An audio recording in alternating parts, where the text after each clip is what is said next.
Hello. Hello. Oh, okay. 1 second. Sorry. 1 second.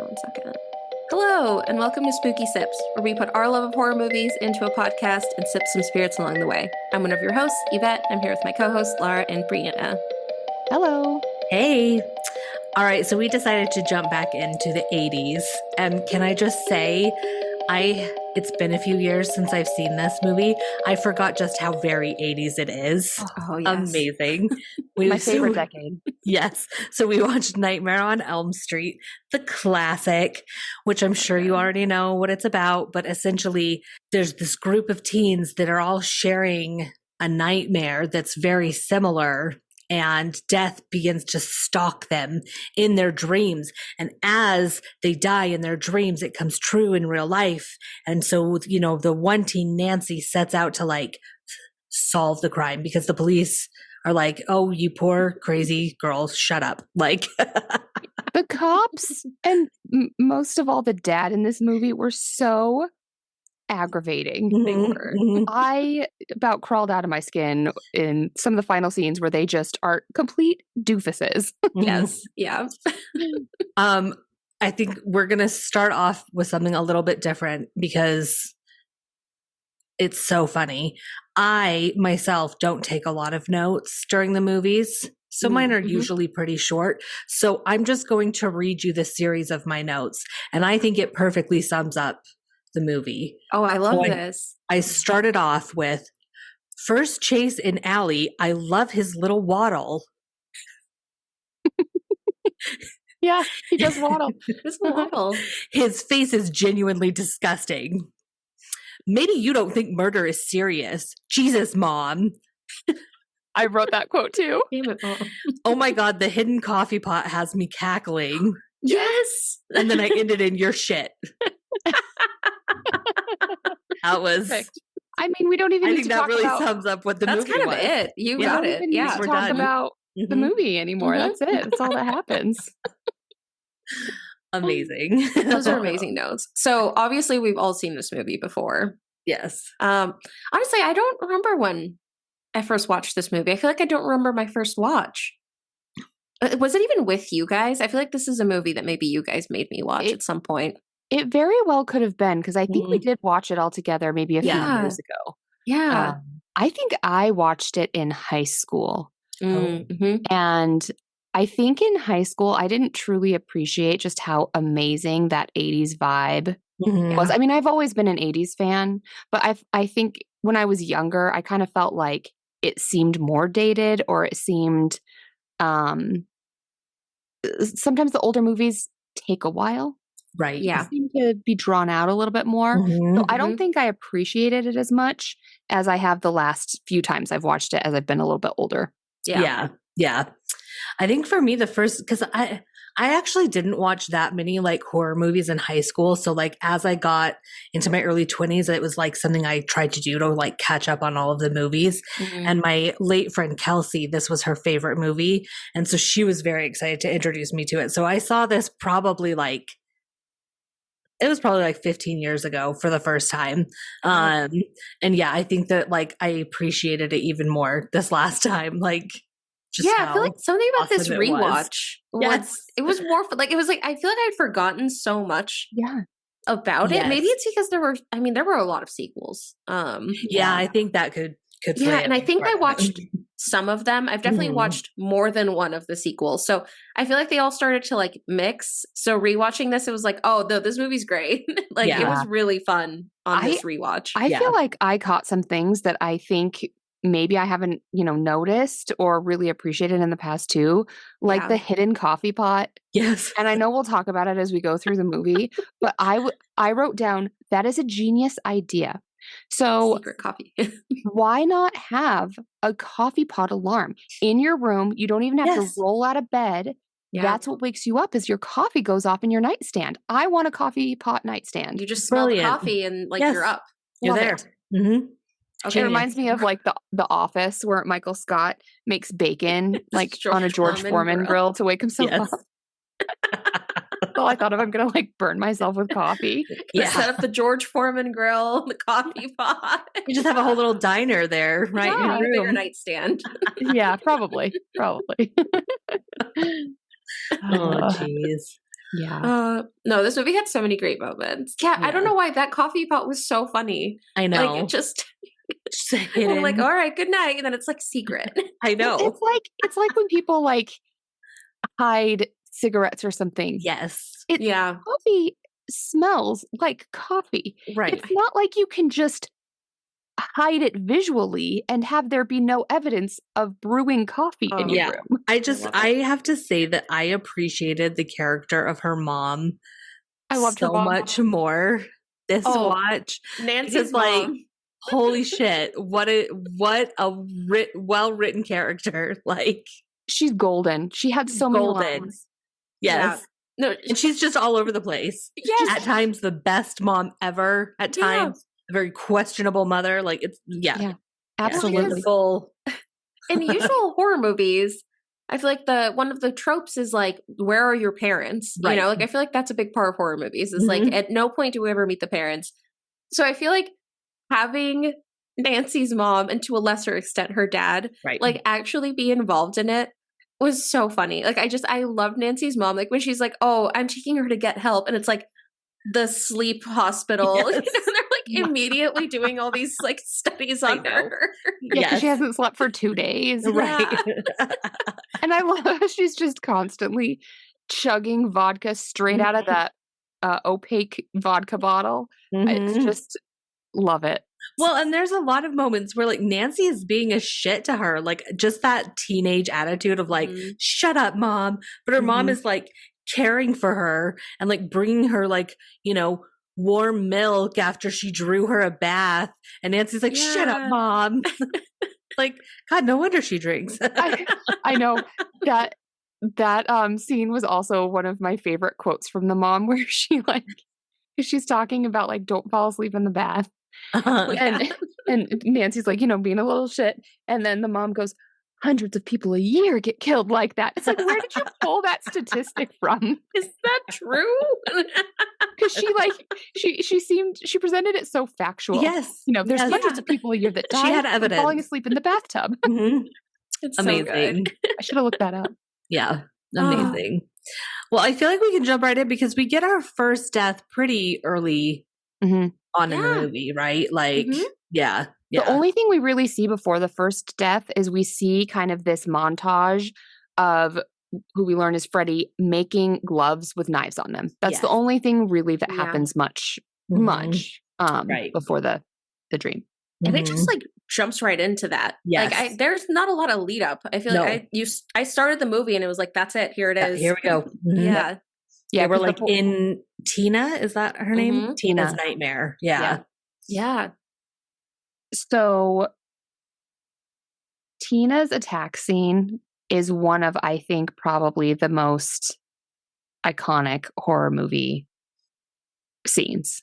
I liken it to like Drew Barrymore's in Scream. Like this is one of the like ones that you reference. And I almost feel like possibly this is one of the things that might have started our interest in doing this podcast like this, because I almost questioned, have we done Friday the 13th? Because I know we have looked up how this scene was made before. Yes. We absolutely have.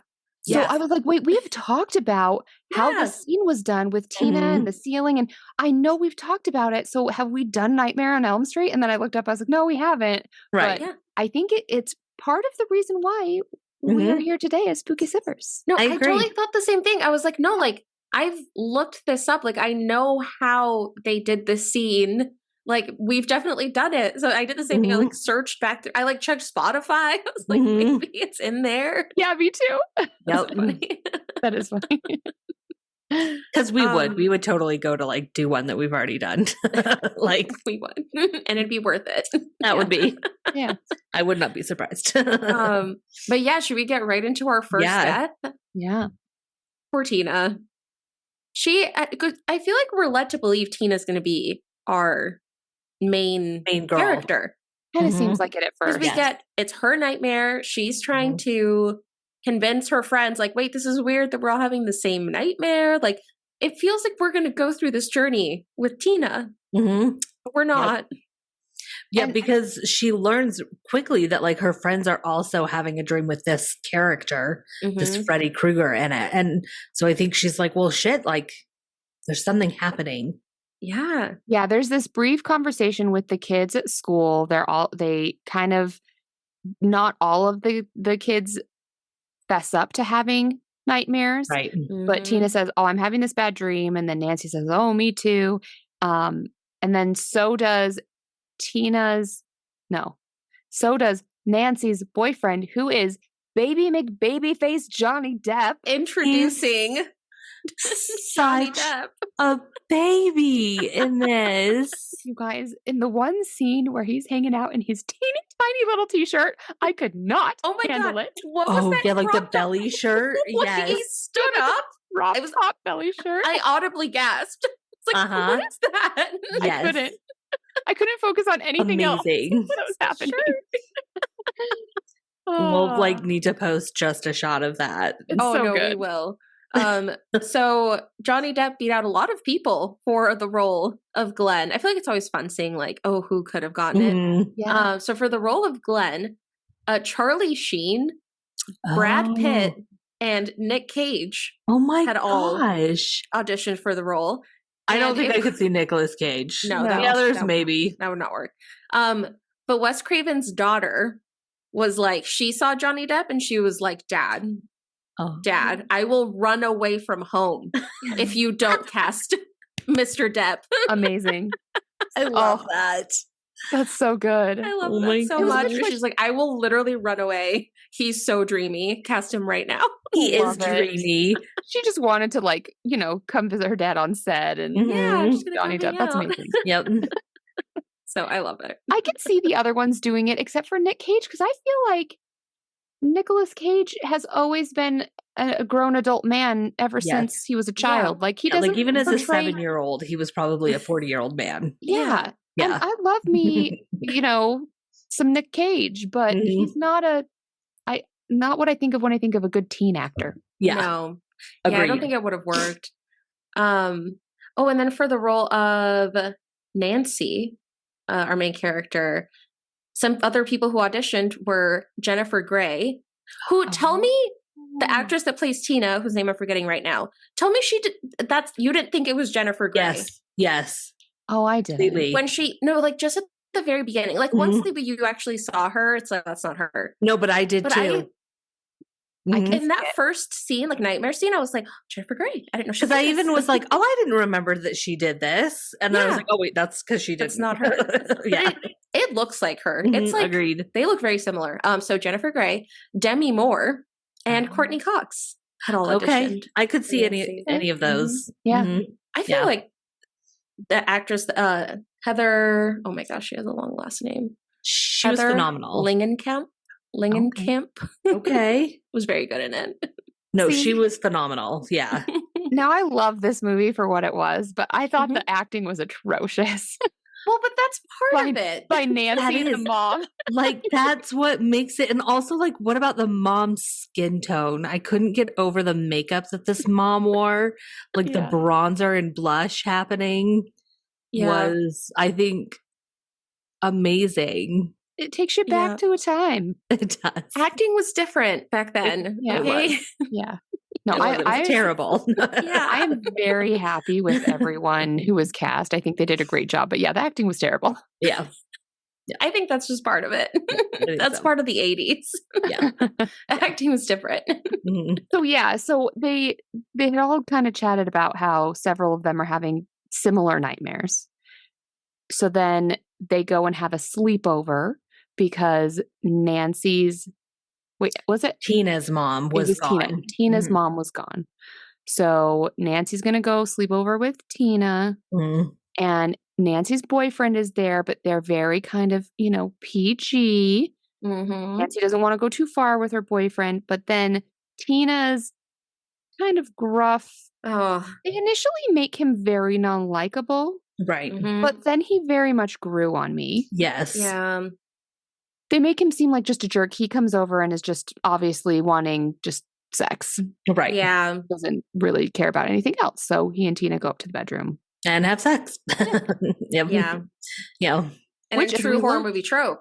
Yes. Sex, you die. Well, that's what we learned in Scream last week, or 2 weeks ago, is that you cannot have sex because then you will die. Yeah. And her death. Yeah.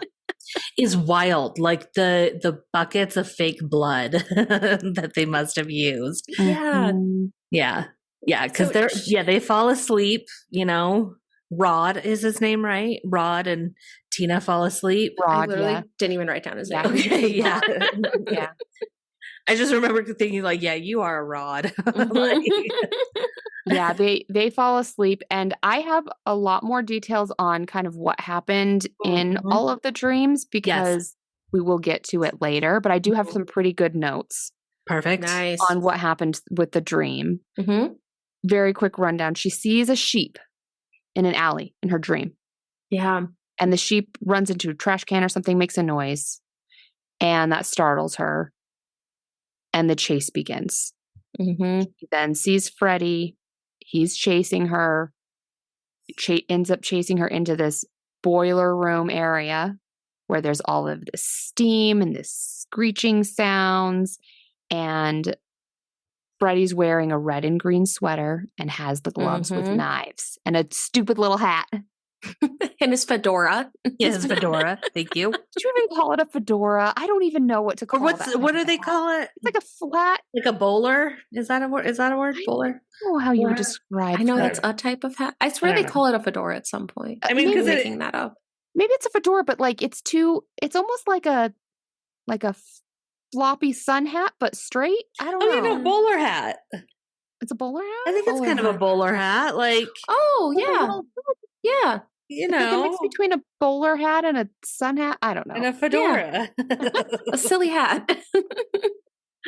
So anyway, Freddy. So he's chasing her, and really once he gets to her, they go through all of these,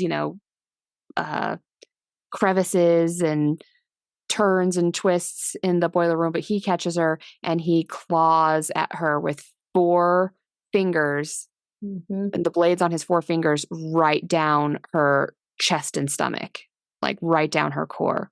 And she's been flailing and screaming in real life. So she's waking, like Rod is awake and he's seeing her freaking out. He's like calling for her to try to get her to wake up.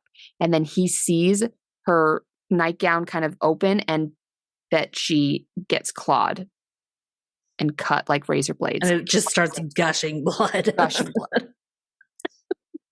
Then she's like being thrashed and thrown around. She gets thrown into the wall. She's up on the ceiling, like rolling around on the ceiling. It's wild stuff. It's just chaos. It is chaos. Blood is everywhere. Yep. Yeah.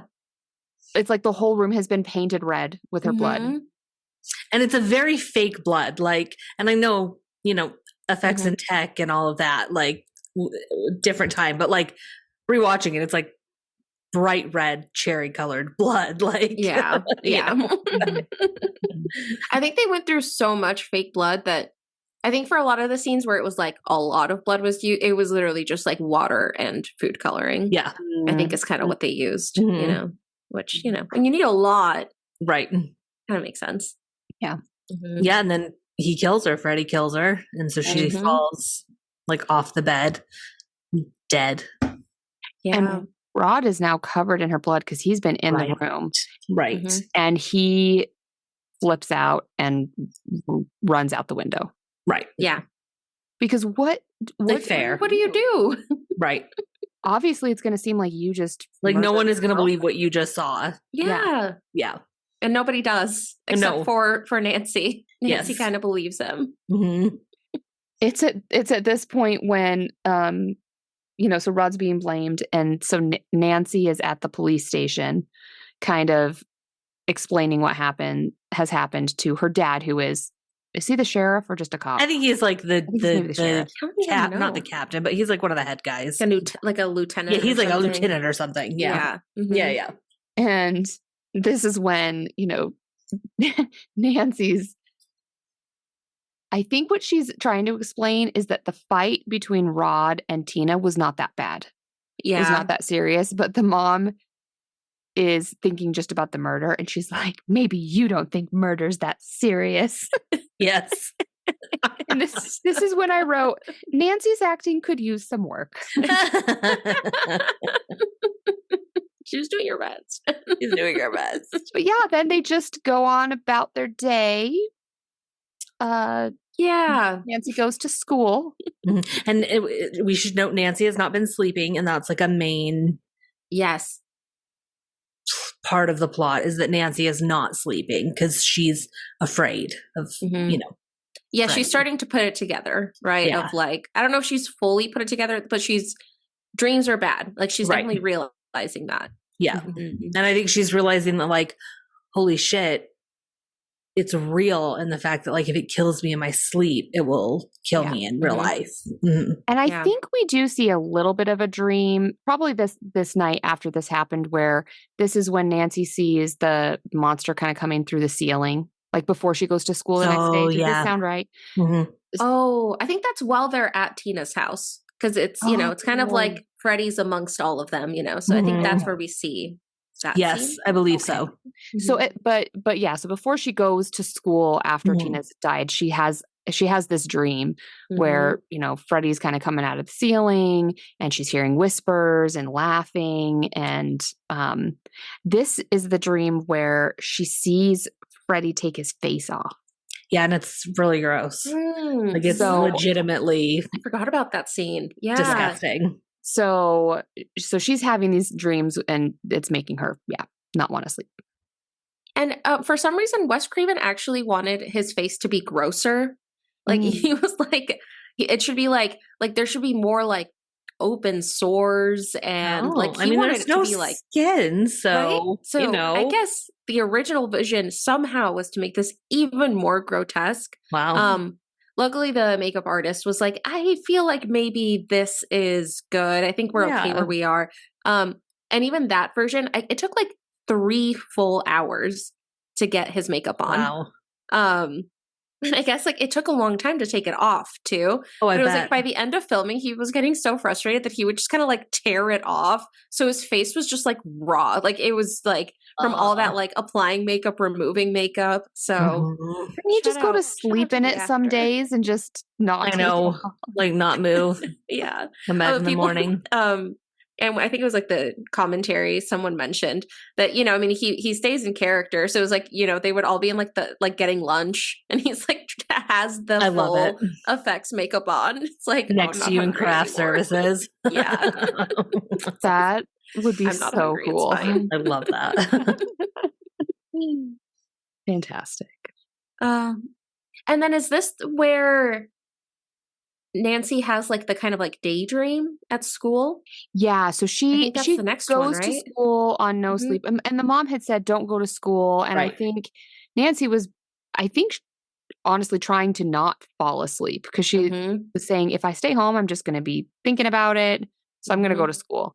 So she's in study hall and she falls asleep. Yeah, in study hall, and she's in her dream, she's walking down the hallway at school. She sees all of these leaves, these fall leaves, and a kind of a trail of water.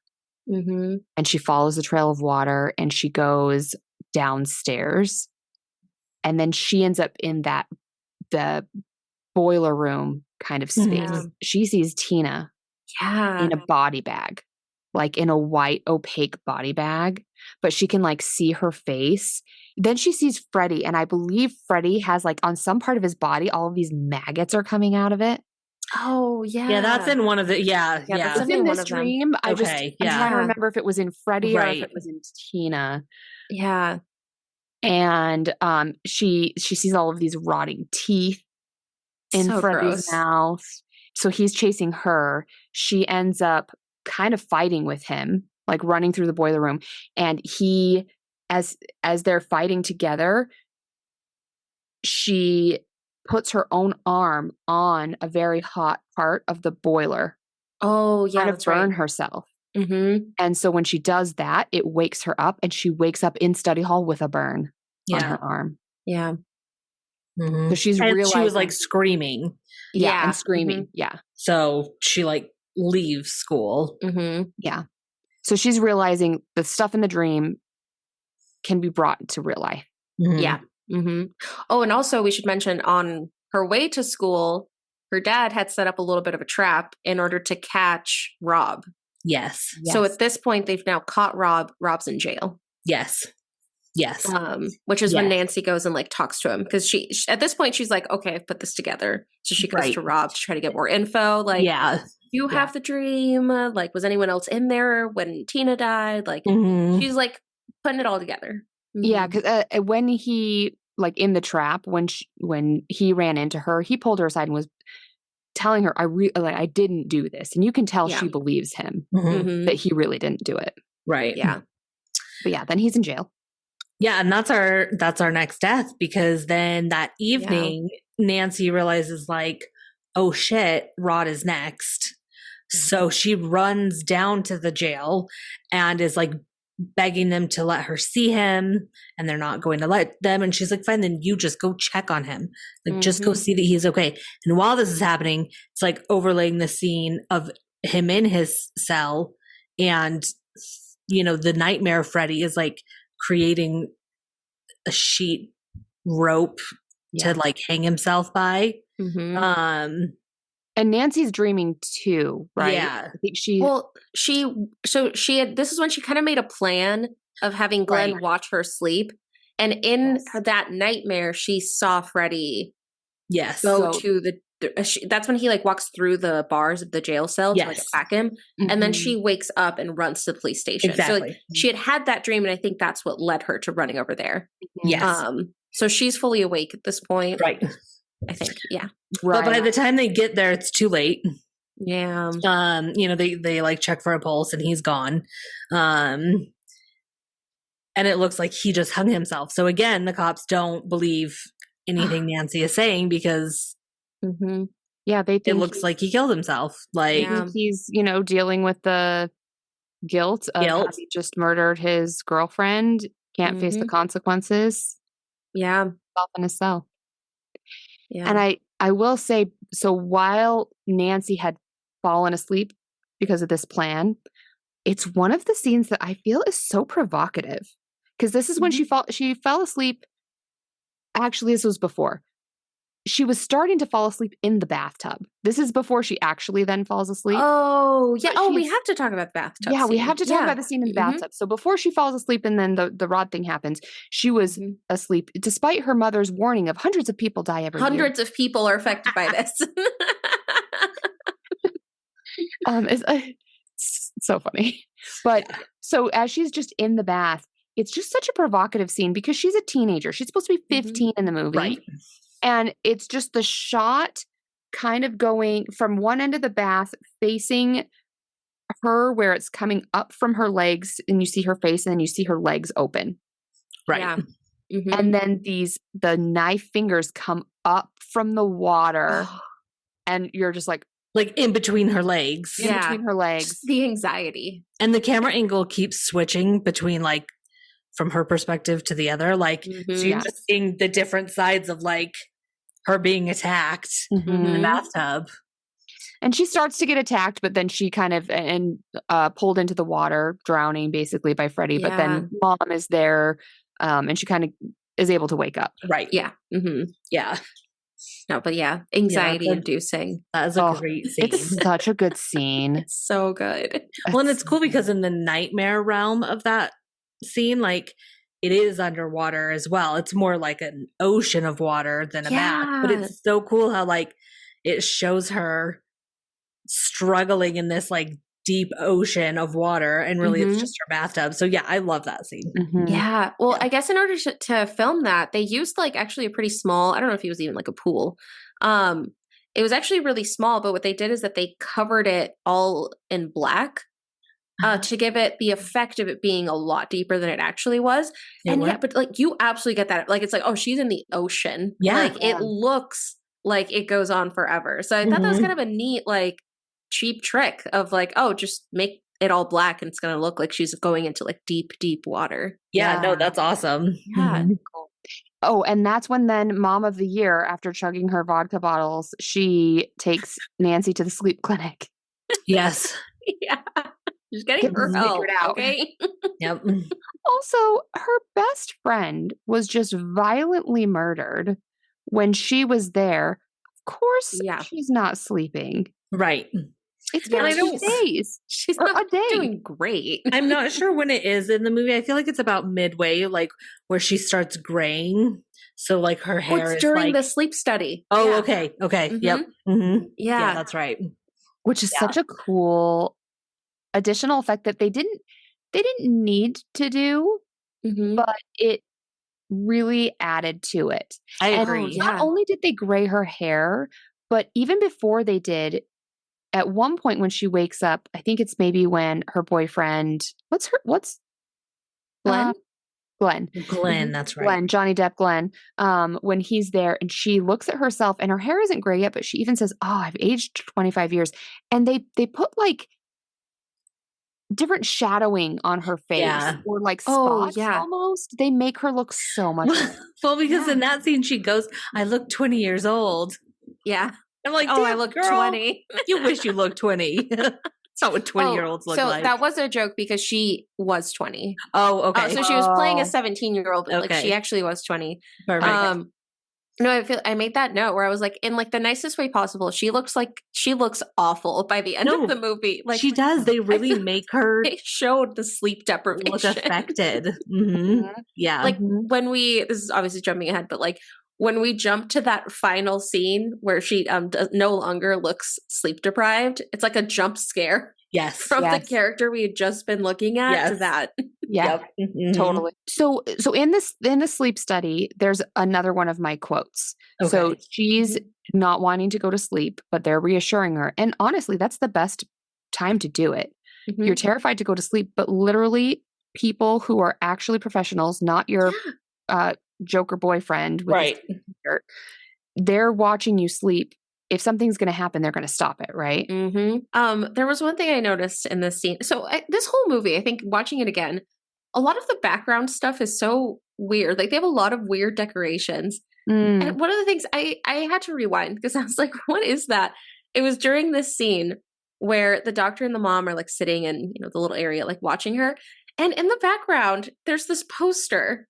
I don't know if you guys saw it, but it's like giant kittens riding like a trolley. Yes. What is that? Like I just stopped paying attention because I was like, wait, what was that? Right. I did not. I think maybe I did notice a kitten, but I didn't realize what it was doing. Yeah.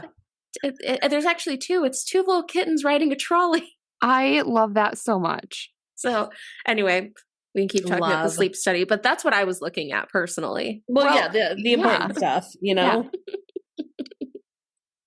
So she has a nightmare. And when she's having the nightmare, when she wakes up, or when they wake her up, she's been screaming. She has giant scratches on her arm and the fedora, which we now know that's what it's called. The fedora. She has the dirty, stupid fedora from Freddie and her mom. At this point, something's up with the mom because the mom's like, where did you find that? Freaks out. Yeah. And Nancy's like, I brought it out from my dream. Then Glenn and Nancy are kind of out after the sleep study and they're just walking along this cute little romantic bridge. And Glenn is explaining to her, I forgot to look it up. He's explaining to her the Balinese way of dreaming. Like, did you guys catch that? Yeah, I was assuming he was talking about like from that region. I didn't make a note of it. Yeah, so he explains to her, like follow the Balinese way of dreaming, where you wake up and you write it down, or and that that's something to help you work through the thing that's causing the nightmares. Or if that's not working, really what you have to do is you have to turn your back to the monster because that will take away its power. So he's explaining to her that he has this wisdom. Yeah. Then when they get home from this like romantic walk, Nancy has discovered that her mom has put these bars all over their house. Because Glenn was sneaking into her room at night to like keep watch. So. Yeah, he was climbing up the rose trellis. Yeah. And so the rose trellis has been torn down and there's bars over every window. It's like a prison now. Yeah. Mm-hmm. But really, the mom, who clearly at this point we can tell she's been hiding something. Yeah. Right. She's trying to protect Nancy from someone getting into the house because she knows this is a real threat. We just don't know why she knows. Right. Is this the point where we get Nancy's mom's confession? Yes. Because Nancy goes in and her mom is like sitting on the couch with her vodka. Yeah, of course. Always it's like a comically large bottle of vodka. I swear it gets bigger every time. I know. I was thinking the same thing. Like by the time she finally pulls it out, I'm like, oh my gosh, the size of a small child. And I love how she can't just tell Nancy the story. She's like, come down to the cellar with me. Oh, yeah. She makes her come down to the basement. Because anything good ever happens from going down into the cellar for story time. No, thanks, Mom. Yeah. So she's like sitting at the furnace, you know, at the stoop of the furnace. And she tells Nancy the story. She says he can't hurt you. Like Fred Krueger can't hurt you anymore. Yeah. Mommy killed him. Because Mommy killed him. Yes. I mean, it's sweet. Oh, I mean, I put that in a good mom move. Like, chugging the vodka bottles, maybe not so great. Murdering the child murderer so that he doesn't get your daughter. Right. Good move. Yeah. So she tells Nancy that, like, I'm guessing it's when the kids were small, like when Nancy was small, like, because, you know, that's what I'm assuming is when this happened. She doesn't really say, but like, apparently there was, I don't know if they ended up even filming it, or if it was cut from the script, but originally there was going to be like that scene her confession was going to be longer. And earlier in the film, we would have found out that all 4 of the teens were not originally only children. So it was going to be like all of them had lost a sibling basically when they were little. So we were gonna get a little bit more of a connection. With like your sister or brother was one of the victims. They ended up scrapping all of that. So I feel like we could have used a tiny bit more context. Right. Yeah. So I mean, essentially we learned that when, you know, they were small, there was this killer of children that would, you know, take his victims to what was it? It was like an abandoned warehouse. Yeah, he worked in the a boiler room. I think of a warehouse. And that's where he would take his victims and kill them, and you know, kill the children. And so, like, this group of 4 parents got together and like covered the place in gasoline and then set it on fire. Yeah, they lured him that's in. Why his like skin is all burned off. Because there was a trial, but it was that there was like something happened. Someone forgot to sign something, or someone forgot to sign a search warrant. And so it looked like he was going to get away with it, and that's why the parents decided to come together. That's right. Yeah. So they lured him in and then, you know, set it aflame. And then, you know, telling the story, her mom opens the furnace at their house and has his gloves, like his glove knives, his finger knives. And is like, he can't hurt you anymore. Which is like, killed him. It's like, no, Mom, that's not the right move. That's how you get nightmares or hauntings, at least. Don't keep it in the house. Yeah, don't keep that shit here. Keep that in here. Don't do that to me. Yeah. So the mom is convinced that Fred Krueger cannot hurt her anymore. Right. But clearly that's not true because Tina and Rod are dead. Right. Yeah. I will say, in the parents' defense, I like maybe before the sleep, I feel like the sleep study was a little more telling, but before that, to the parents' defense, it's like, I mean, it looked pretty cut and dry. Right. Yeah. You know, it seemed super obvious. It was kind of like, this is clearly what's happening. Like, I feel like through that point, it was like, I don't know, you can't really blame like your kid comes to you and says, like, someone killed my friend because she had a nightmare about him. Like, it's it doesn't, okay, honey. No, okay. Yeah. No, let's Well, and then figure this out. We learn later that night that because Nancy is going to do another experiment with Glenn. So we learn later that night this is her 7th day without sleep. Yes. So that really, really messes with your cognition, your functioning. Mm-hmm. So it does make sense that the mom is thinking you're a little delusional right now. And her mom is very concerned that she's not sleeping. Your thoughts aren't making sense. Takes all of her coffee away, and she really tries to help her daughter sleep. So she's doing the right thing. Yeah. This is the point when then Nancy kind of tells mom, okay, fine, I believe you. I'm going to go to sleep now. Mm-hmm. So mom takes all the coffee. She takes the obvious coffee pot and all the coffee mugs out of Nancy's room and is like, night, night, hun, and goes to, cuddle with her vodka. Mm-hmm. Yeah. And then Nancy immediately gets up and pulls it out. And pulls out the hidden coffee pot. The second coffee pot with a full pot of brewed coffee. Yes. So it is fully brewed and ready. Yep. And just starts chugging. And she's drinking all these pills that the label is just stay awake. Stay awake. Bright bold letters. Yep, totally. What the hell are those? No, I like this. Just stay awake. She calls Glenn, who's at this point, Glenn's parents are like, Nancy's not good for you, dude. Yeah. She's losing it. She's a bad influence. We don't want you seeing her anymore. Mm-hmm. So she had already called Glenn, I think, to tell him the plan of, hey, you need to come to my house at midnight because she's going to go to sleep at midnight and then have her, Glenn actually wake her up. Right. I think is the plan, so she can bring him back. She knows she can bring, so she's like, oh, bring a baseball bat.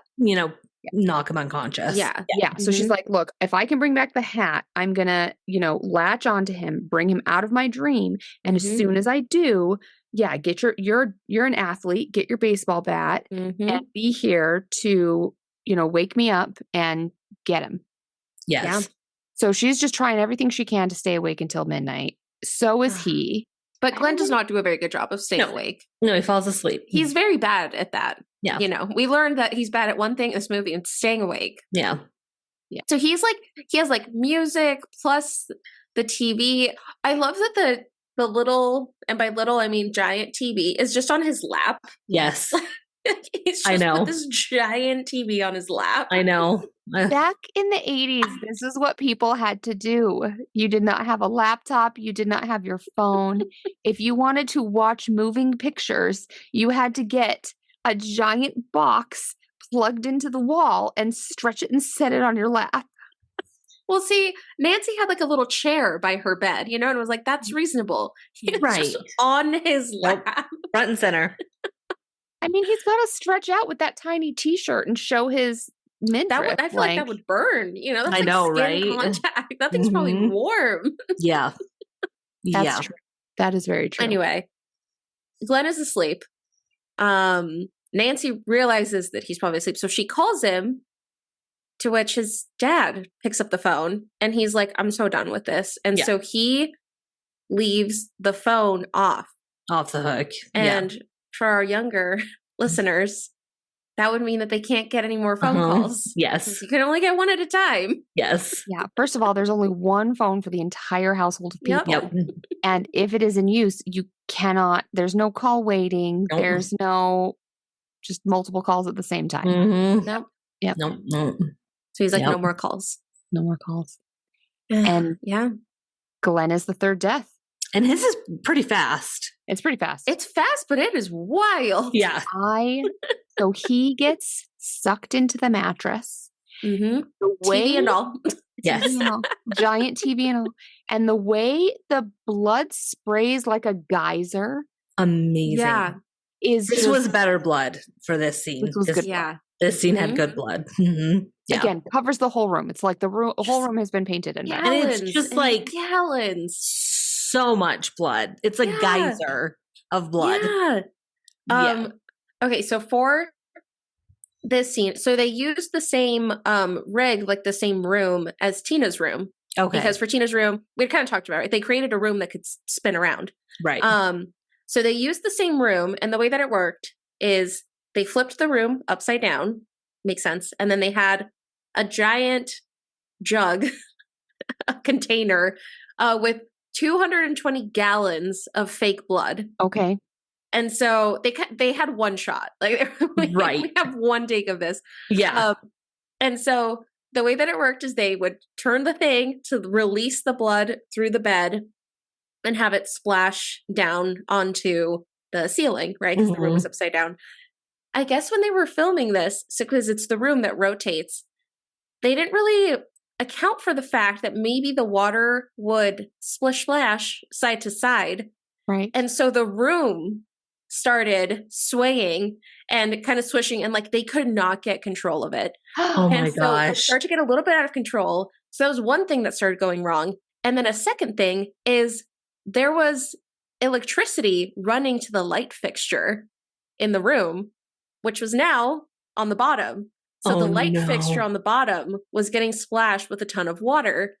And so the people that were above got shocked because of the electricity. And then the fake blood got out of the room and started splashing into the studio because they just could not control it. So luckily, somehow, magically, no one got hurt. Wow. That is wild. But apparently it was just like absolute chaos. Damn. Trying to keep this thing contained. Mm-hmm. That is wild. Like, I know they probably only had the one take with the fake blood, but couldn't they have tried it with just water? Right. Like a trial run. They're like, no, you know what, guys? Let's just do it once. We got this. Let's go. Do it. Come on. Let's just do it once. It's all or nothing. Let's go. And then the last thing I had about this scene was that Wes Craven was inspired by The Shining, like the elevator scene. Yes. You know, it's just large waves of blood. Totally. I very, very much felt that reference in this scene. Yeah, definitely. Yeah, there aren't that many deaths in this movie, but man, they go hard. They're so good. They're so good.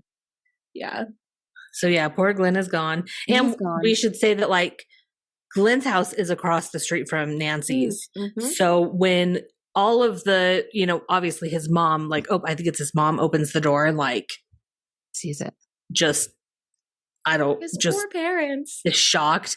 So, the police are coming and the, medical people and all of that. The ambulance shows up with a stretcher? Yes. Like, what are you going to put on there? Like, what are you going to do? What are you going to do with that? I guess they don't know. Right. And so Nancy runs over there and she can't. Oh, I thought she did. How does she ask them? She calls through the window. Oh, that's right. Okay. Doesn't she call through the window? Yes.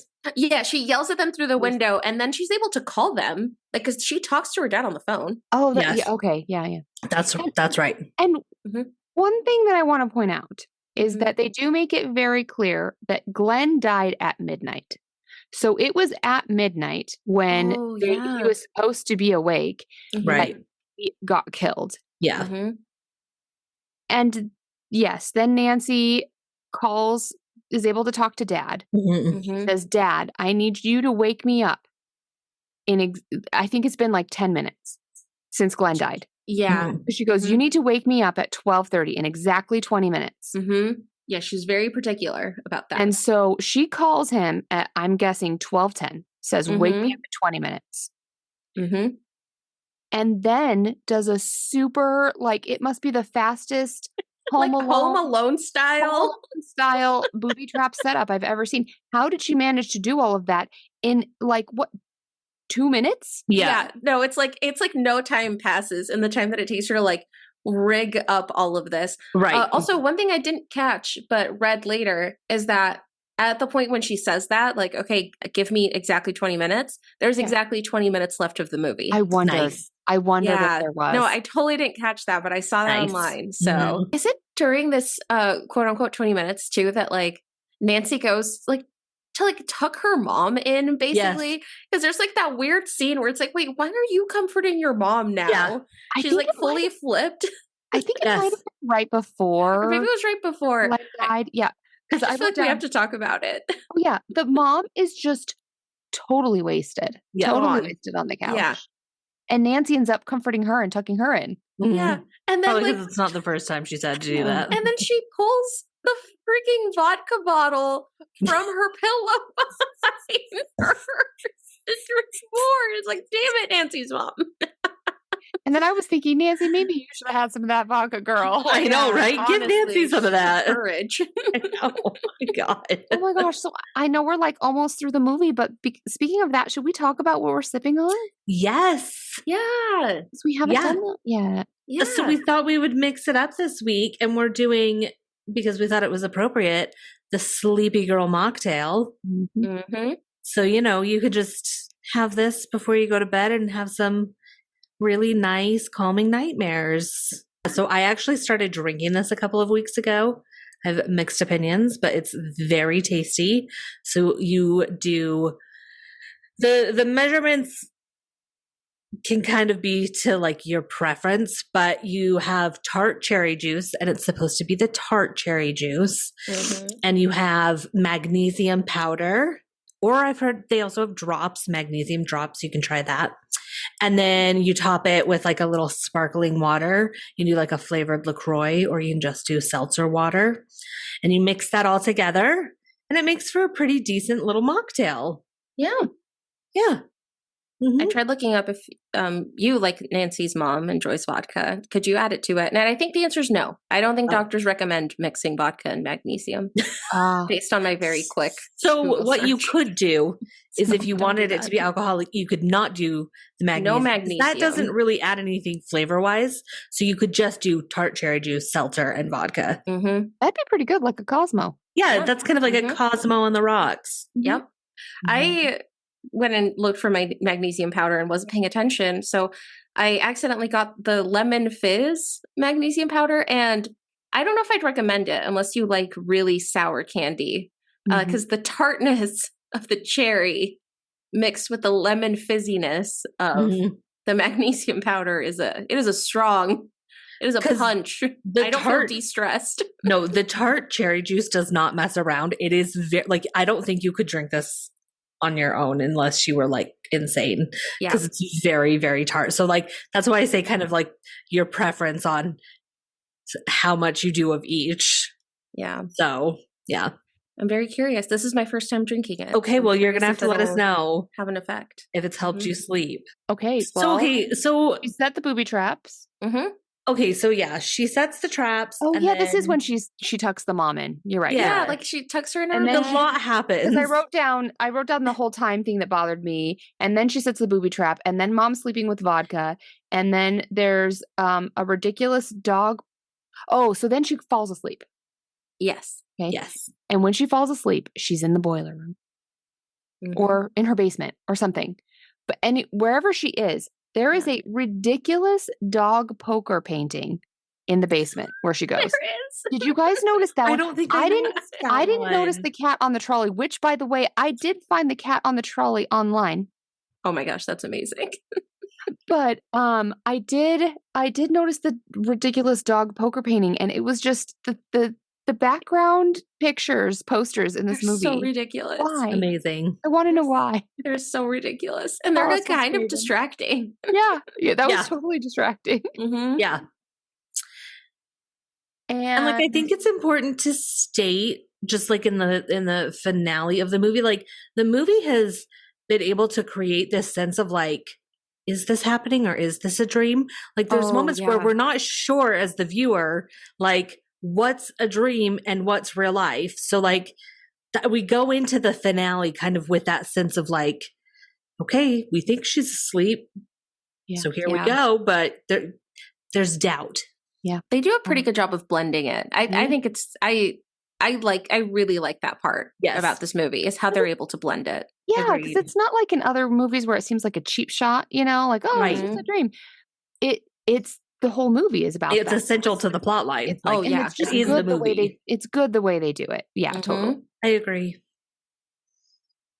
So yeah, she goes into the dream. She's, has the cat and mouse chase scene with Freddy, and then she is fighting with him, And she knows that well, at first it takes her a while to find him. Yeah. Like, she has to call out for him. He's not coming after her. And she's looking at her watch and she knows her alarm is going to go off in like 10 seconds or something. And so she's, calling for him. He kind of attacks her, and then she's holding on to him at the moment where she knows she's going to wake up. And at first she wakes up and she thinks it didn't work. Right. He's not here. And you can just see that she is stressed. What am I going to do now? And then jump scare. There's Freddie in the bedroom. It got me. Did it get you? Yes. Oh, yeah. It did. That totally got me. Yeah. So she has her secret coffee pot again, not only for caffeination, but also for self-defense. Yes. Worked very well. It's a right over the head. purpose. Yes, she smashes him over the head with the coffee pot as he's kind of coming after her. It's brilliant. No, it is. It is. And then he like in a really, really creepy tone says, "I'm going to split you in two." Yeah. Oh, he has a disturbing creepy voice. Yeah. I did not do it justice, but good So yeah, they're chasing each other around the house and he's falling prey to her traps. Like all the traps are working. Sledgehammer, they're all working, gets them and but he's still going after her. Be doing his thing. And this is where she had told her dad, you must call me in 20 minutes or come for me. Yeah, come. Yeah, like come to the house. Come wake me up. In 20 minutes. Make sure 20 minutes. And her stupid a-hole dad says sure, but he doesn't. So then she's calling out of at this point, Freddie has chased her down the stairs. And so she's calling out the window of the door to the cop. And she's like, get my dad. And he's like, oh, maybe I should get the lieutenant. Oh, she's like, oh, I got him. He's in here. And he's like, go back to bed. Like, he's just not listening to her at all. And she's just like frantic, get my dad. Yeah. And then finally, maybe I should go get him. It was like the second or third time that she's like run through the house, gone to a window, been like, he's here. He's here. I have him. Oh, it's so frustrating. Yeah. And when the cops then bust into the house where Nancy is, you can see the door to the cellar is open. Oh, because Nancy and Freddie had ended up making their way down to the cellar, and she lit him on fire. Yeah. And then she ran up the cellar and locked the door. Then the cops come in and the door is open. Yeah, there's like fire footsteps. Yeah, flaming footsteps. Flaming footprints, which was so cool. Yeah, that was a really cool scene. Yeah. There's a struggle with Freddie and the mom. And you just see this and this is where you have to realize it's the 80s, right? The effect. You get this burnt, crisp little mom figure in the map. No. Which does not look real at all. No, it's not the best, but and then Nancy and her dad see that. Right? Yes. And then Nancy, she's at this point, she's totally gray. She's totally an old woman. And she just turns to her dad and she's like, you go downstairs. I'll be there in a minute. Oh, I'm okay. Yeah, she's like, I'm okay. You go down. You go downstairs. I'll be there in just a minute. And then Freddie's there and coming out of the mattress, I think. And Nancy turns her back to him. Yeah. Kind of like the Balinese. Yeah, right. Yeah. Whatever. And that's when he becomes Pixels. Yeah, she says to him, you're nothing. You're shit. I want them back. She wants her family back, and she says he's nothing and he's shit. And just like that. Just like that. He becomes little pixels. It's morning. Fly away. Yeah. Nancy's a young girl again. Getting into the car with her friends. Yeah, it's morning. Mom puts her off to school. She gets in the car with all of her friends. They're alive. It should be noted, the car is not what it's looked like in the past. Right. Mm-hmm. Car is red and green striped. Yes. I love that detail. I Mhm. know. With a fedora colored top because it's like a convertible. Right. Yeah. So it looks very similar, like Freddy. Mm-hmm. And then we see the final scene, you guys. And again, I know we also have talked about this before. It's so and much. like how they did it. The final scene is the mom is standing at the front porch and a hand busts through the window from the inside of the house, busts through the window to the outside of the house, grabs the mom like by the neck, and clearly is pulling a doll. Oh, it's so obvious. It's so obvious. Right. Yeah, like the tiny little window that like her thigh couldn't have fit through. Yeah. It's so good. The ending is I think we've talked about this before, but yeah, there were multiple endings as an option. Yeah. Wes Craven did not like this option. He did not want this. He should have trusted his gut because it was yeah, no, he did not want this to be the ending. I think he like still stands behind the fact that this was not the right ending. Yeah. So he wanted more of just they get in the car, they drive away, and then we just pan to the children jumping rope with the little like nursery rhyme. Oh, the song. And like that was it. That's the end. Apparently they filmed like a ton of different versions. Like there was another version where the top would come down and then you realize that the driver is actually Freddy Krueger. And then they filmed I don't even know. In the commentary, they say like they just kept filming kind of like alternate endings. Wow. And I feel like this one's just a little too weird. Like it's fine because it leaves you kind of just being 80s, like, wait, like, what? Yeah. Like you're kind of left with just like, what? Either do it well or don't do it at all. And this is not done well. Yeah. I feel like they could have done with that. I kind of like the whole like, leave it where they drive away, but just having the kids like with the creepy nursery rhyme, it's like that's very enough. creepy. Yep. Because the idea with the door pulling thing was like, oh, it opens the doors for sequels because then he's like Freddy Krueger still. It's like no, like you could have still had sequels. Done that. Like that's not. Yeah, and you got that with the car because we've talked about this before, but sometimes the less you show, the better. Oh, the car being clearly Freddy, even if you didn't pick that up, they then showed the people realizing, oh, like you saw Nancy realizing, oh shit, this is Freddy still. I'm not safe. And they made that very obvious before the whole mom through the front door window. Like I feel like it was just I agree. Too much. Especially because the other effects, like, were they perfect in the movie? Like, no, but that one was like you're ending it on an extra cheap note. Right. Exactly. Exactly. 100%. Wes Craven was right. That was not the correct ending. No. Yep.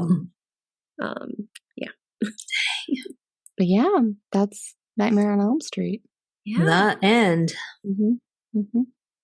So is this a good time to get into some psych and potential dream analysis? I'm excited for this one tonight. I am so excited for this. So excited. So just remember, everyone, I am not a real doctor, but it's okay because these are not real people. And even if they were, it's all in their dream. It's all just a dream. So tonight I am taking a far departure from actually psychoanalyzing this movie. Instead, I'm getting a little bit more into psych adjacent dream analysis. Nice. Which, as we kind of alluded to earlier, could have some merit, could also just be a bunch of like psychics or astrology or something like that. Right. So before I get into that, I do want to talk a little bit about, because they did talk about the effects of not sleeping. And interestingly enough, this is actually part of what sparked my interest in the field of psychology to begin with. Oh, really? So, yeah. So when I was in high school, I took an AP psychology class, and it was one of my favorite classes. It was just really interesting. And one of my favorite things that we did, my end of the year kind of thesis, project was on the effects of not sleeping. Oh. So what my really good friend and I did for this experiment is, now I'm aging myself a little bit. We had a camcorder. And so we did a 2-day sleepover. So she came to my house and we were going to stay up the entire time. Nice. And we conducted various cognitive experiments on ourselves I think it was like every 8 hours, 5 or 8 hours or something. So we tested our reaction time. We tested our just ability to discriminate things cognitively, how fastly we could read, run, things like that. So we did all of these experiments. Yeah. And we had all of these things to keep us up, just like Nancy.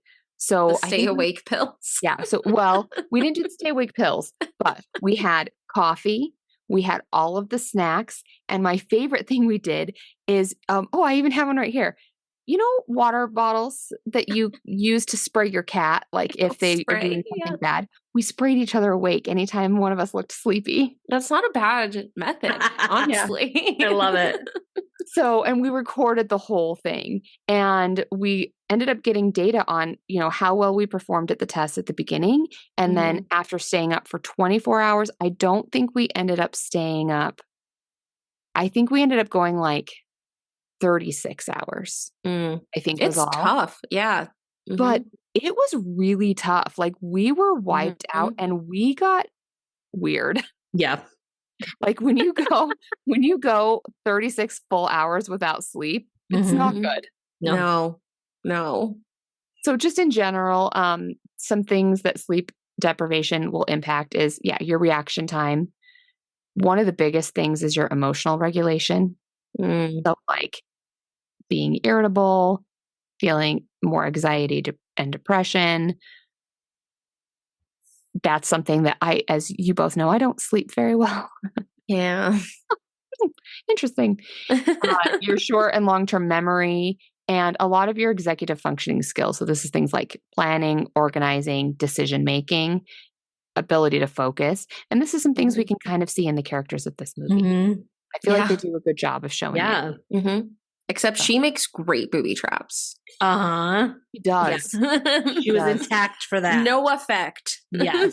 Well, it's like, okay, so she's got the sleep deprivation, but then she's also got the increased endorphins from like needing to be in that survival situation. So it's kind of like which one wins out at the moment. Yeah, the adrenaline. The adrenaline. That's what I meant. The adrenaline. Totally. He's going to crash hard though. Oh, yeah. Sleep for 5 days straight. Right. Okay, so when I honestly don't even remember. When I was younger and I was interested in psychology in general, someone bought me this dreams book, a complete book of dreams. And it has all of this dream analysis.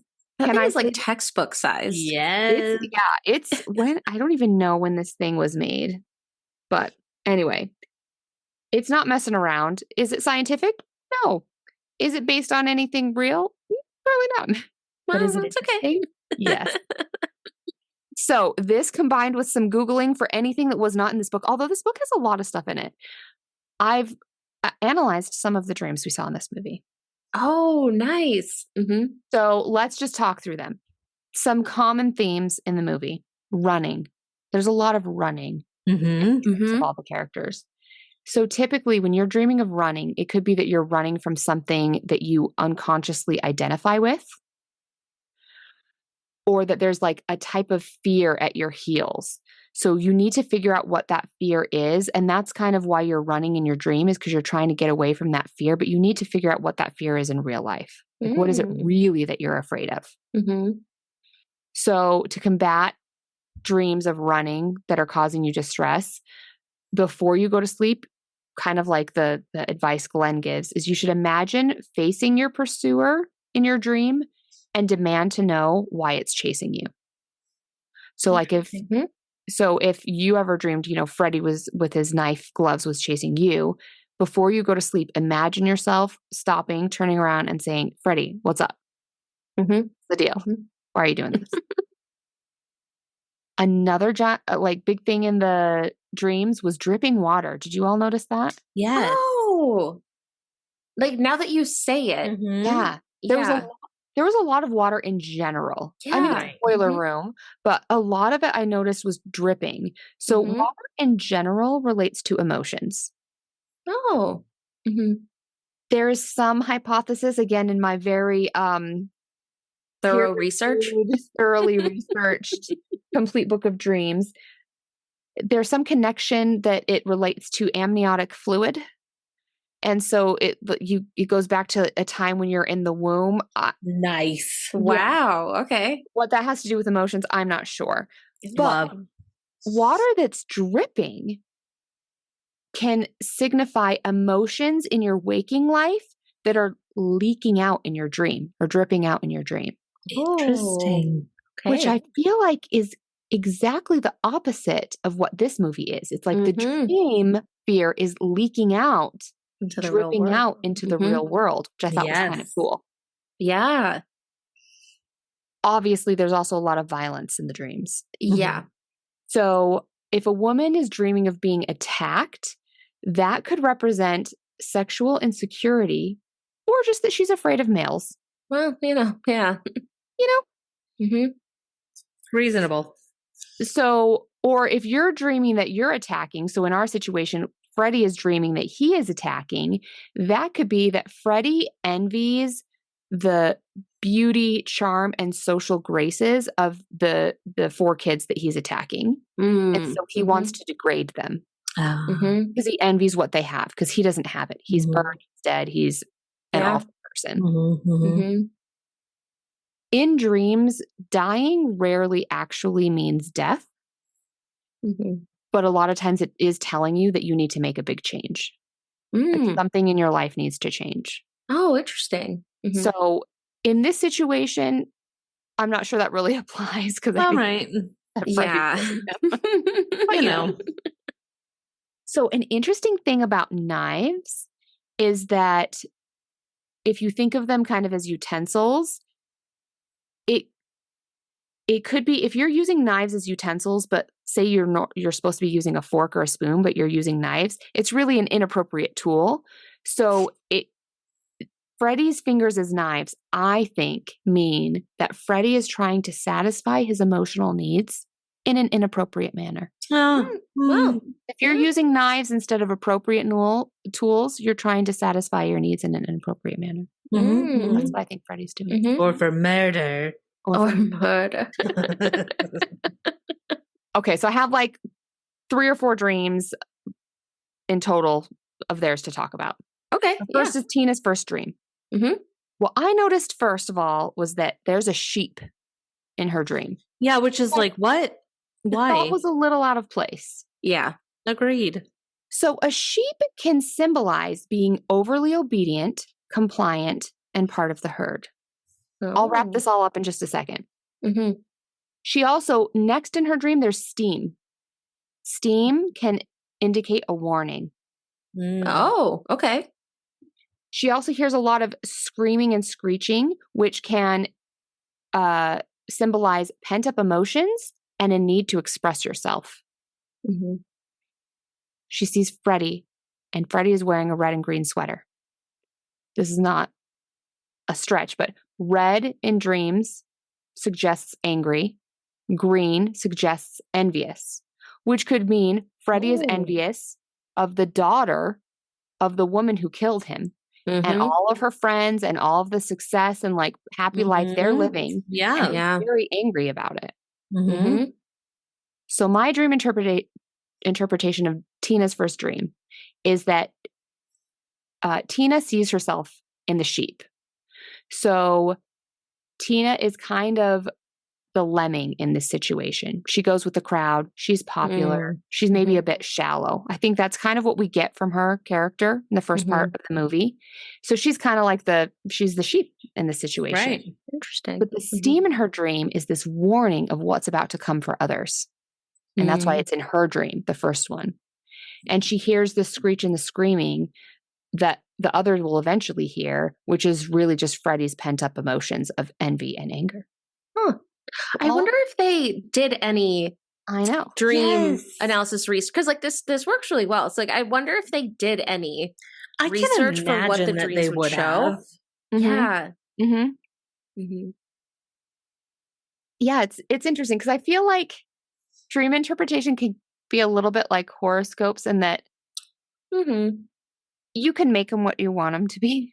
For sure. Yeah. But this, it's kind of crazy how it all fits. Mm-hmm. So Nancy's wondering that she has in her bedroom where there's the monster in the ceiling.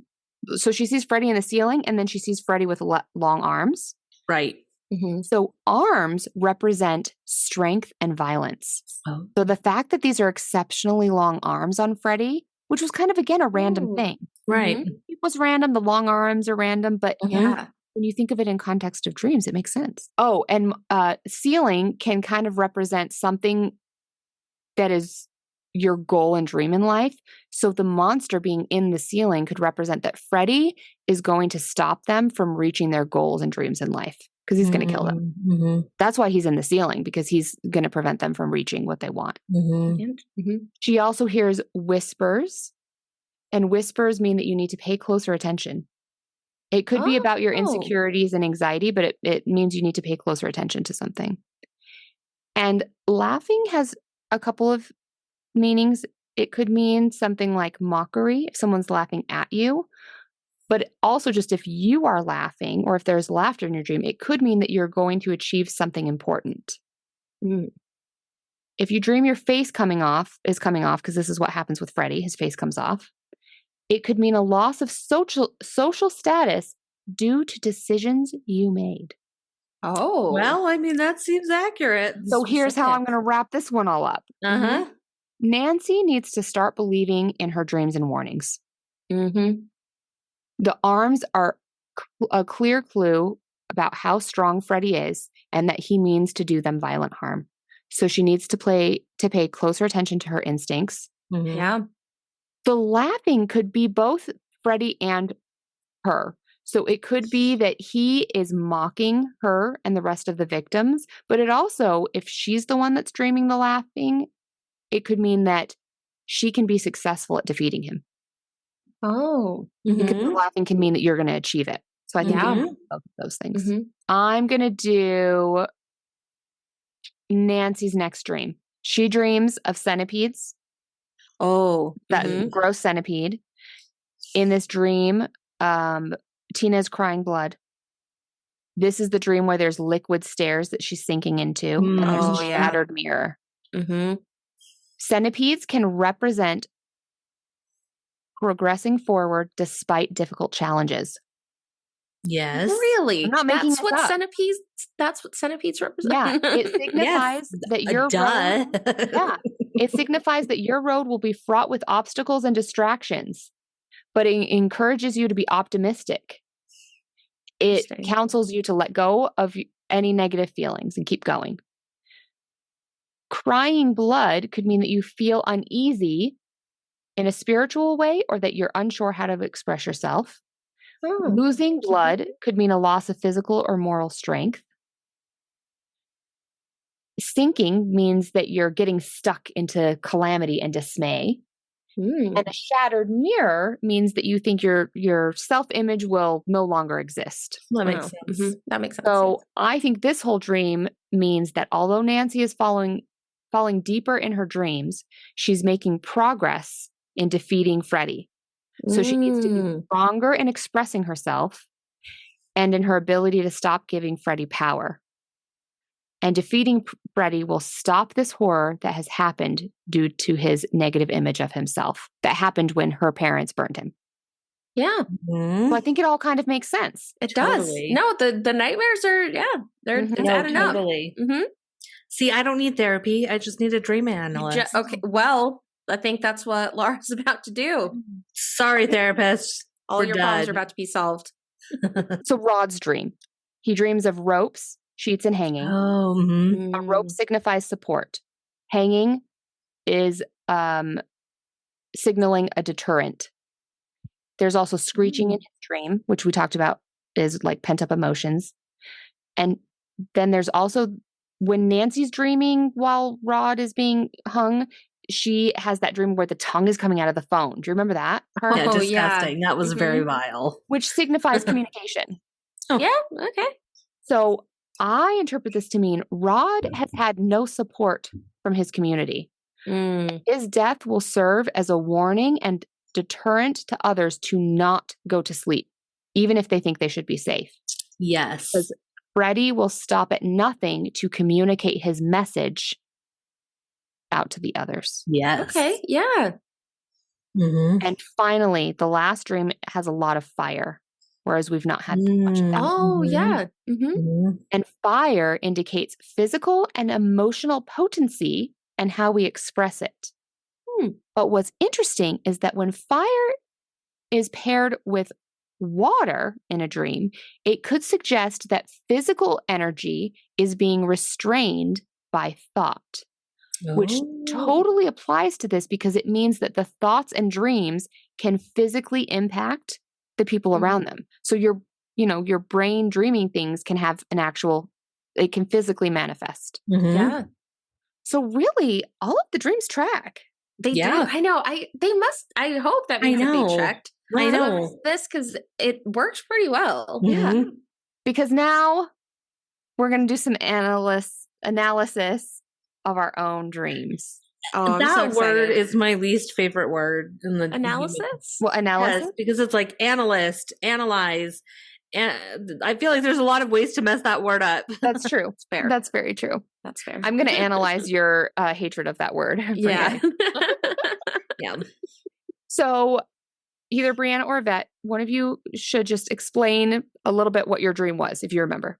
Okay, the gist of my dream, which honestly I'm so confused by.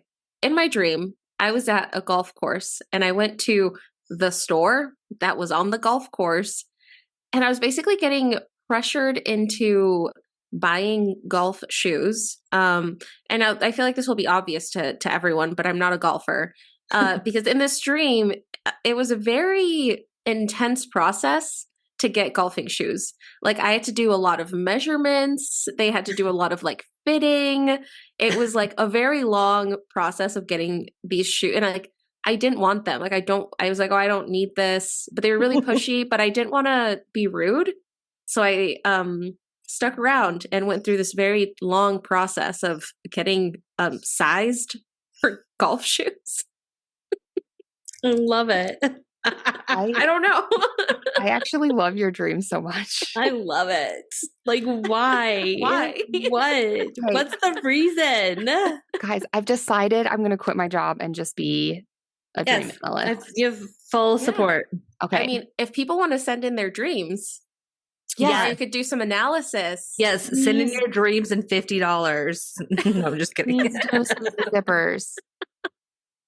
If you're a fan, we'll do it for free. Yeah. Okay. So are you ready? Buckle up. I'm so curious. If you dream of golf is a sport where in that sport, you are your own opponent. In golf, you're not playing against others. You're playing against yourself, basically. Yeah. Golf.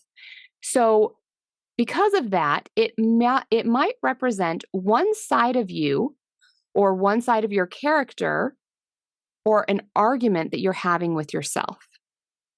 So golf represents that. And then shoes can represent your self-image, typically in the form of male desire. Oh. I'm not saying it. The dream book says it. All of like how big is your... So also you're feeling pressure in the dream. So here is my interpretation. I'm so excited. You are debating if one aspect of your personality is truly you or just pressure from others, specifically men. It could be something to do with career, family, lifestyle choices, but you're debating if it is your true self that wants this, or is it the pressure from the motherfucking patriarchy? Always the patriarchy. Amen. Your resistance to the shoe salesperson and the process suggests to me that you think this traditional expectation is not for you. Oh, the shoe salesman was a guy. I don't know if that's important. Of course it was. Of course. Of course it was. Of course. That's my interpretation. What do we think? I love it. I love this. I love this interpretation. I was really wondering if there would be an interpretation from this dream, because when I shared it with you, I was like, surely there's another dream I can think of. No, this one was perfect because it seems like nothing, like golf and shoes, right? Yeah. But no, it's about this part of your personality or day-to-day life that you're questioning if it's you or if it's pressure from men in general. So basically, don't let the patriarchy get me down. Yeah. Yes, or pressure me into buying golf shoes. You just got to be true to yourself. Yeah. Okay. Love this. Okay, so I had a weird one, and I don't know if I can analyze my own dream as well as I can analyze your guys' dreams. Right. Is this conflict of interest? Or? Right. Yeah. And I'm going to have to give a little backstory once I do my interpretation. But I dreamed I was at a swimming pool, and a swimming pool. Well, okay. I just dreamed I was at a swimming pool, and for some reason, while I was at the pool, I was wearing, a bikini, which I don't always do, but sometimes. But my stomach was very tan. The rest of me was pale, but just my stomach was like really tan. Okay.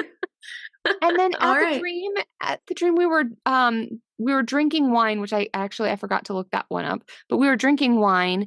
And then there was kissing involved. And I don't remember if it was like me kissing or other people kissing. I just remember that there was kissing. Someone was kissing. Like a fuzzy dream. So a swimming pool can represent the importance of leisure time and needing to relax. A tan part of your body can be a warning of getting burned in your waking life. What? Yeah, like not like actually burned, but like burn.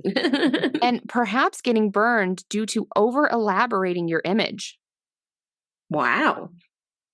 The fact that the rest of my body is pale could mean, and I forget where I found this, but it could mean that a relationship is leaving me feeling drained. Oh yeah, if I dream about being pale. Oh. Okay. And kissing can represent love and affection or a desire for partnership. And in the dream, my emotion was like worry and shame. Like for some reason, I felt like worried or shame about like my stomach or whatever. Yeah. So my backstory on this is recently I've had a bit of an injury. And I do feel like I'm feeling a lot of self-consciousness about that because it is quite visible and it will heal. I'll be fine. But when your face is injured and people can see it and that's like your identity, I feel like it really messes with your self-esteem. Yeah.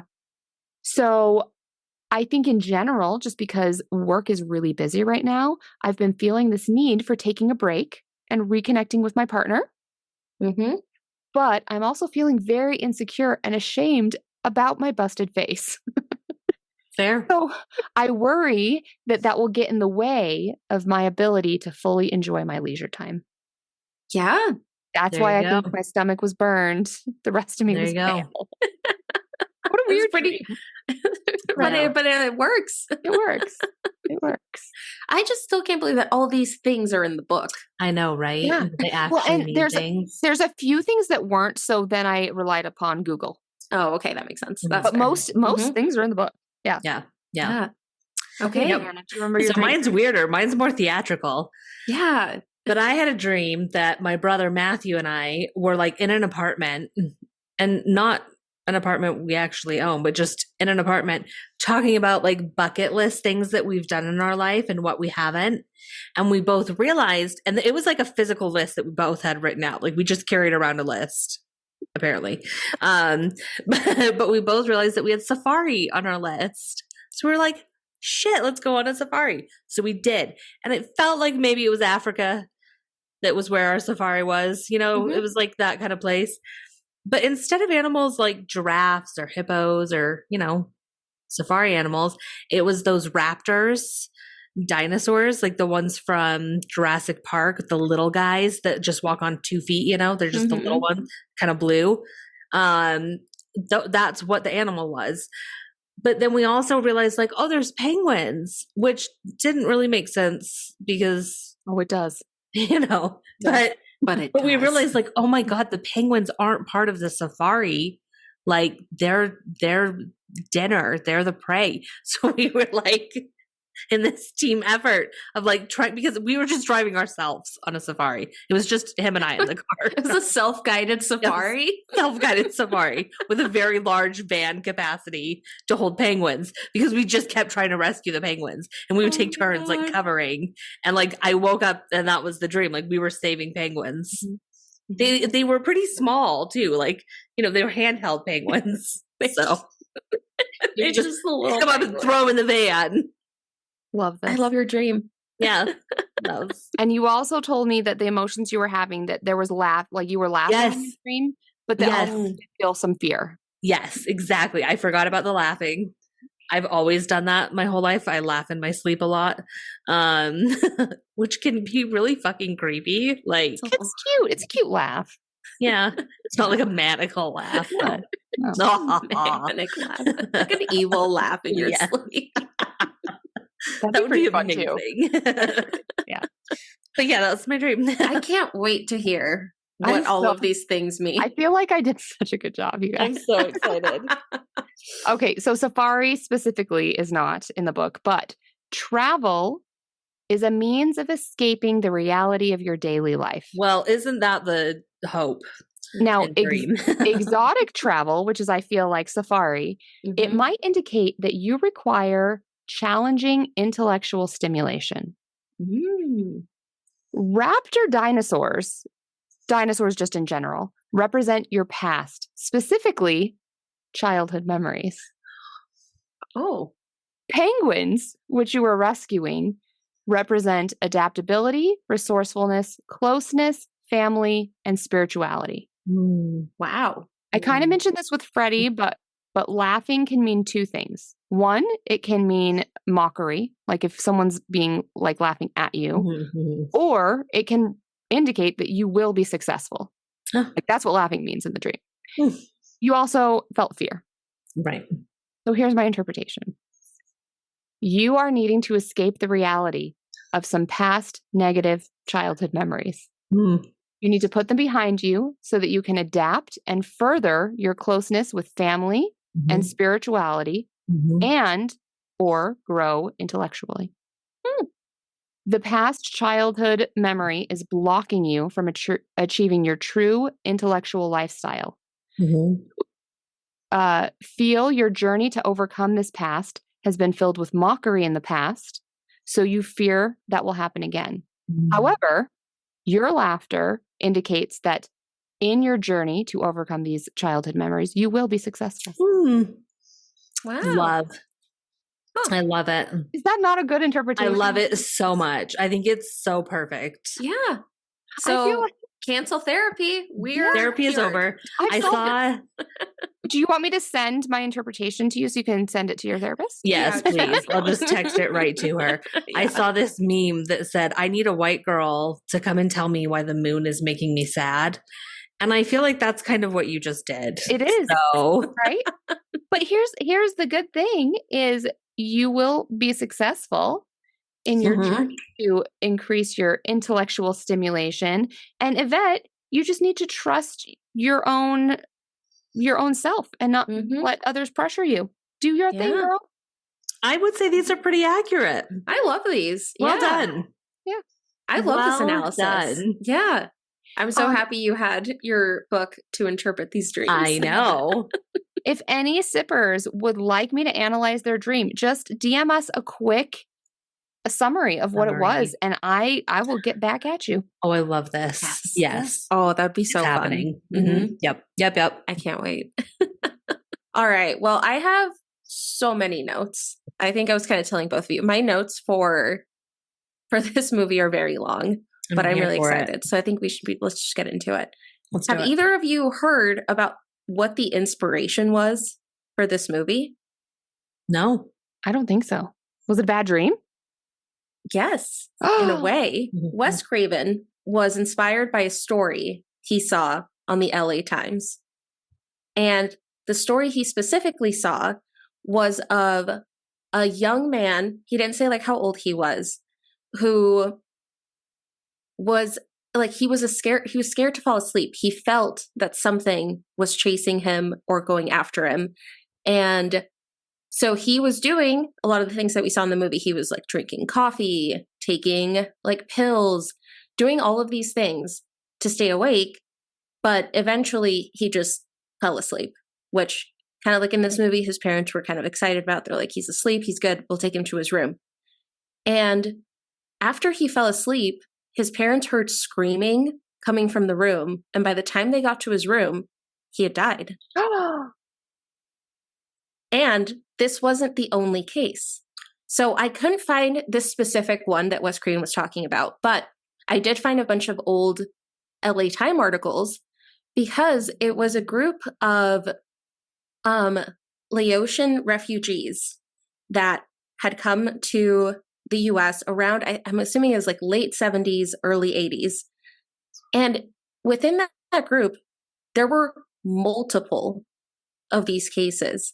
So one of the articles that I had found was here in Portland, Oregon. Okay. It was very, very similar. A man had fallen asleep.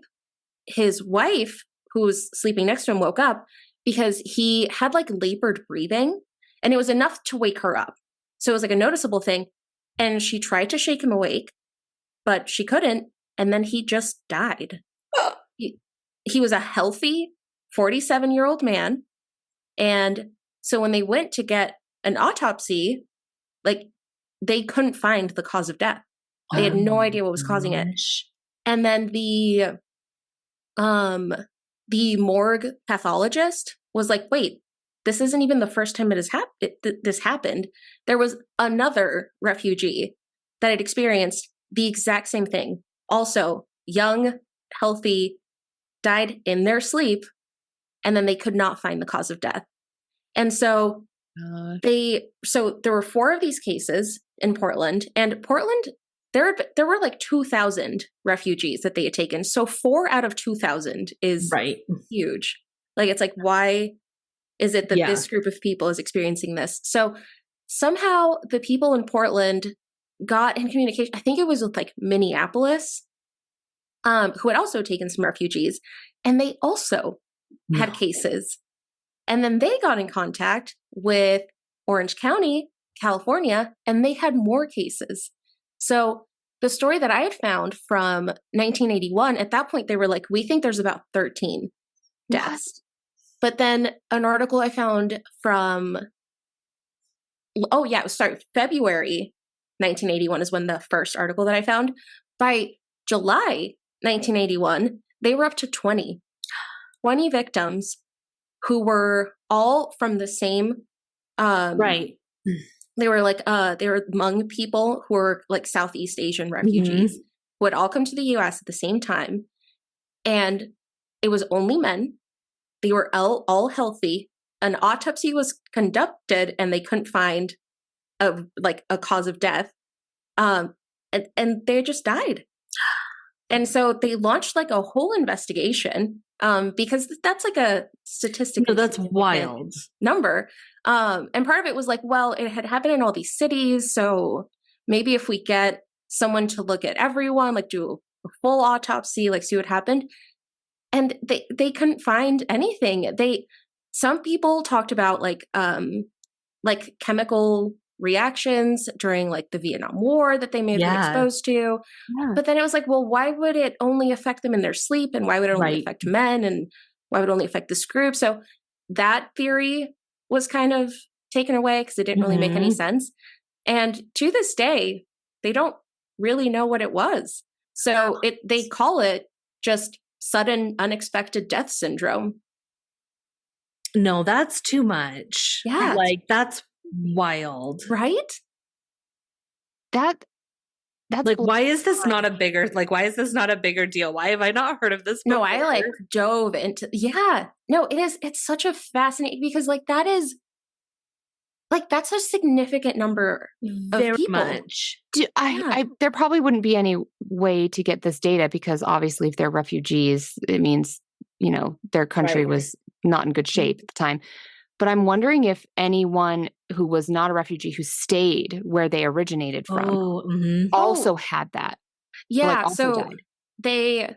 because there was someone, it was like, I feel like this was just rooted in racism, which was like, well, they probably are also seeing this in like among the Hmong people in Southeast Asia, but like we track it better in the US. So that's why we are seeing these numbers.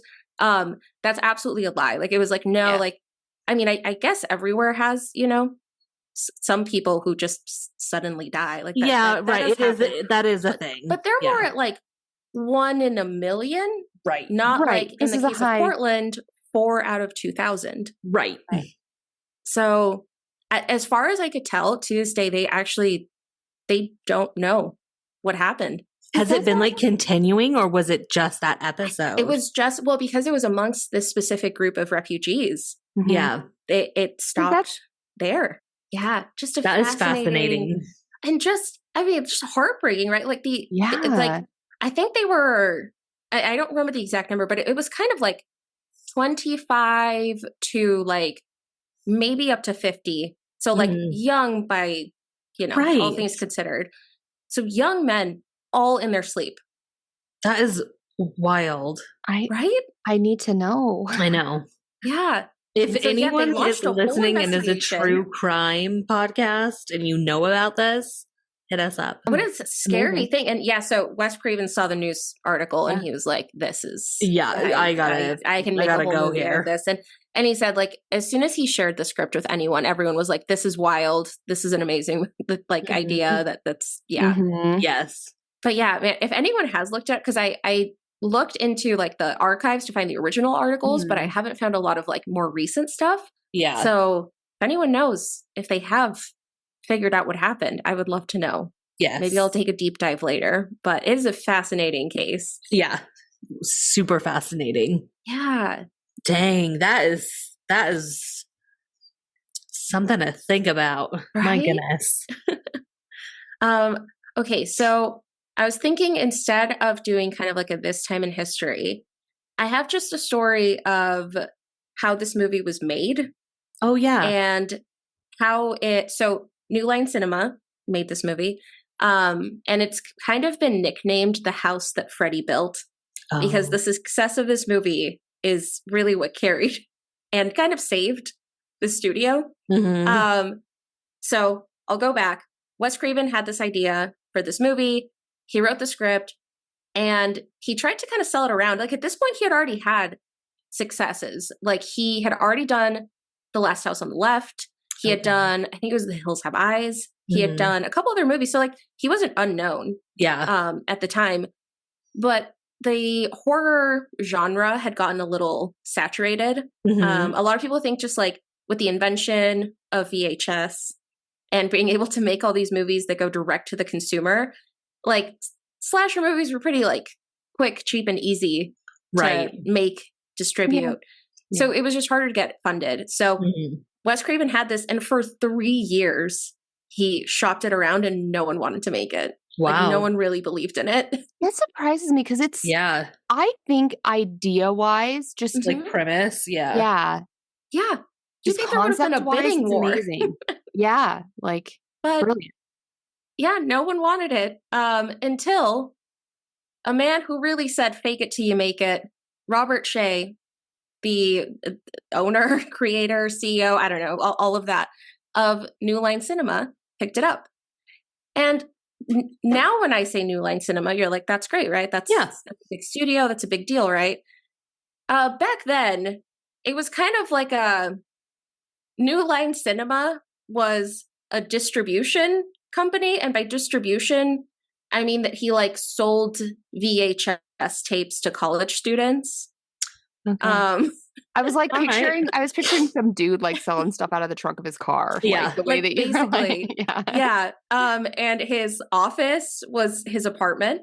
Okay. For a while. The one thing that kind of did bring some money in is at one point, the original distribution company that had Texas Chainsaw Massacre lost the rights. And so he scooped up the rights and redistributed that. I think he even got it in theater. So he like he made a little money that way. Yeah. But before this movie, I think as a production studio, they had released one movie that absolutely bombed. Nice. So when I say New Line Cinema picked it up, it wasn't exactly like an exciting like thing a good thing. for It's like oh man. I guess. Yeah. So the movie had a budget. They were shooting for like $1 million. They're like, let's just get $1 million. Robert Shea put up a lot of the money just like himself. I think he had a lot of like his personal money in it. And then he was able to get another production company to put up, I think it was like $1 million into the movie. But kind of at the last second, they pulled out. They just, they didn't feel like giving them the million, didn't really believe in it. But they had already started production at this point. So they had started production. They were 2 weeks into shooting and they had no money. Oh my gosh. So one of the producers was like, it's cool. I'll just put it on my credit card. Like people's pay. Like, how do you put people's pay on your credit card? Right? It was the 80s. I don't know. Throw it on my tab. Fine. So he covered some people's work, like 1 week's worth of work on his credit card. I think some people were just asked, like, can you please just work without pay? And like, we swear we'll get you money at some point. Wes Craven's agent told him to just not show up. His agent was like, yeah, this is probably just going to like fall through. So Wes Craven wasn't there for the beginning. Oh my God. Because it looked like there was no funding. It looked like it wasn't going to happen. But at the last minute, our boy, who just fake it till you make it, was able to get the money. Nice. Okay. From I don't know where, but he got money to make the movie. Wow. It's just such a classic now that it's so interesting to think about that it maybe wouldn't have been. Yeah. Right? Yeah.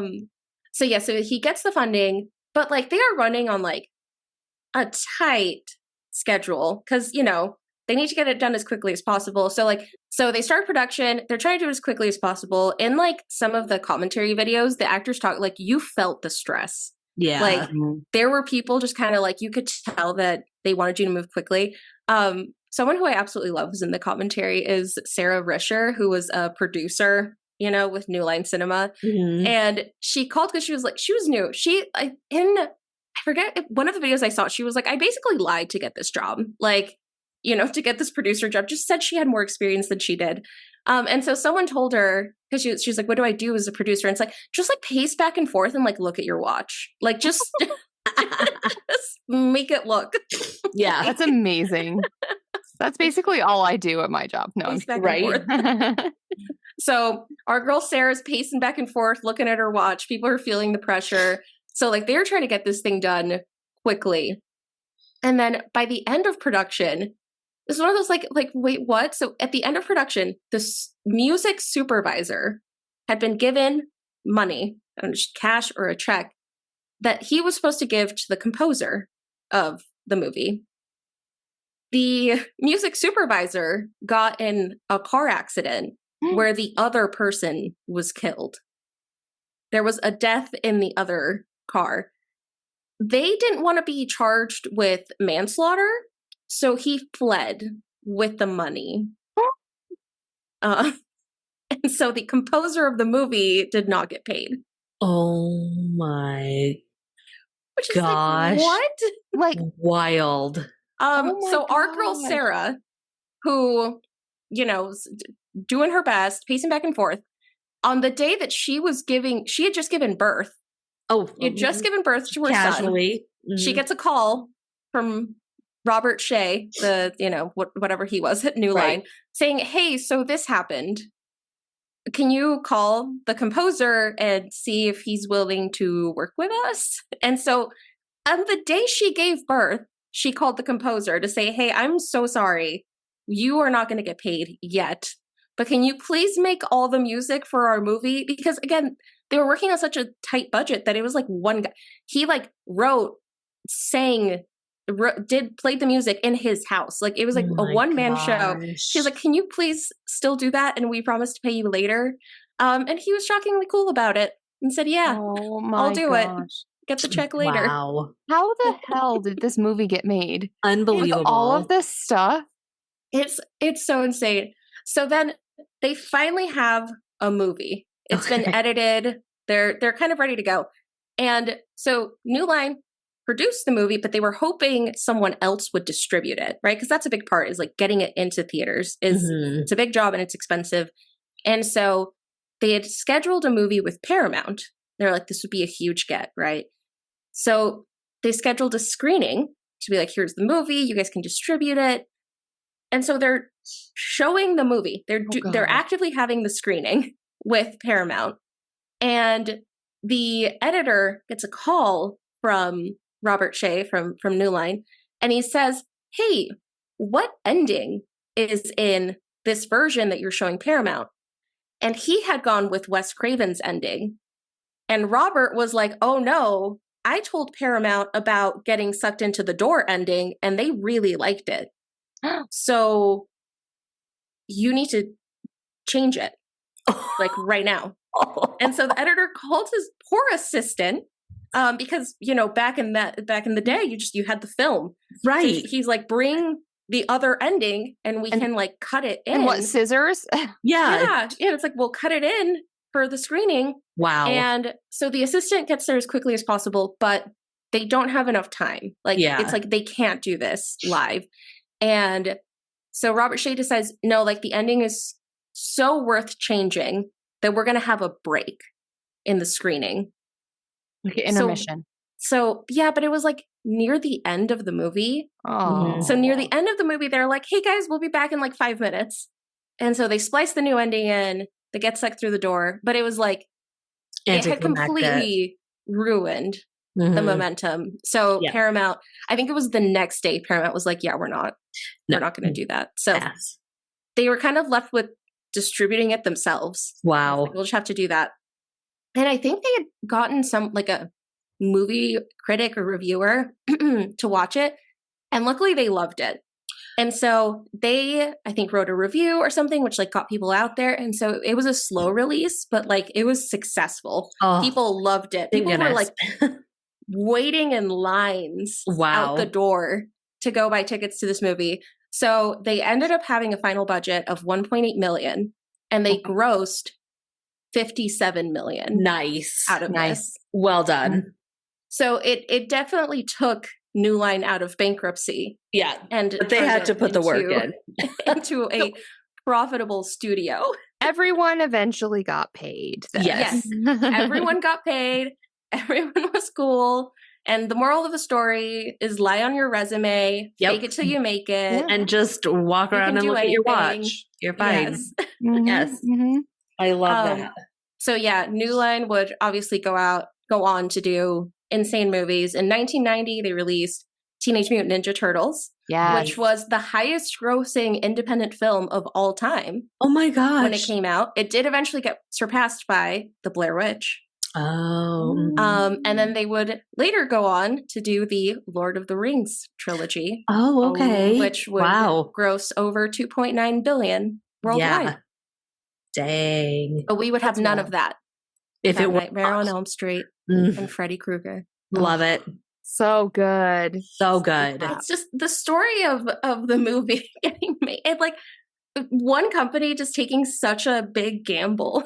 It's so wild. Like you could not do that today. No, you could not. No, but they had their redemption arc. It was and it really paid off because I mean, it's such a cool idea and really unique for the time. It was the first one to do it, so it's and it's now a classic. Like it's when such a classic. Talk about horror classics, this is one of the big ones. You can't have any sort of a haunted house, Halloween event, anything without a reference to Freddy Krueger. It's totally it's crucial for horror at this point. Amazing. So that's how it was made. And then I still have some fun facts that I could wrap us up with. Yeah. And then we could call it there. Okay. For the movie, all of the boiler room scenes were shot in the basement of the Lincoln Heights jail in LA. Right after they finished shooting, they condemned it due to high levels of asbestos. Oh, nice. So not only were they not getting paid, but they were also getting asbestos. Yeah. Cool. Absolutely. All in a day's work.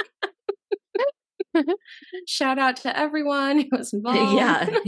They're amazing.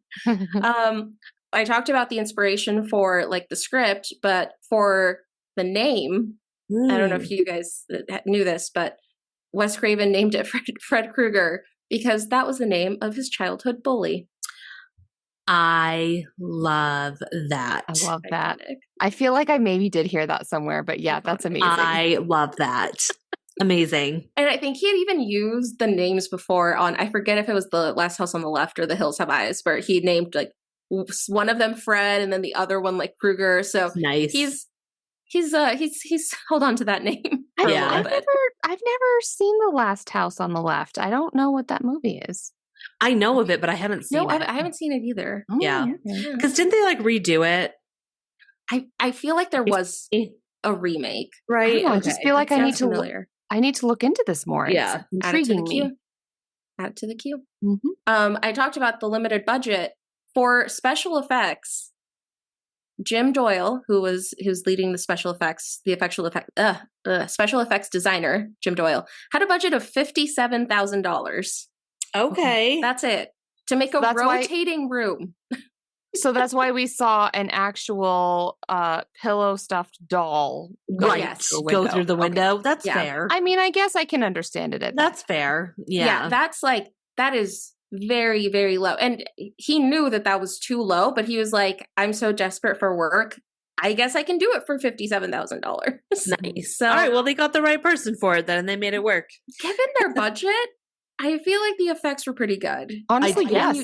Consider that. And just the time, the era, like, because like his face really was truly like disgusting. And I think, you could appreciate it. Like the effects, even just on Freddy, were amazing. So, absolutely. Yeah.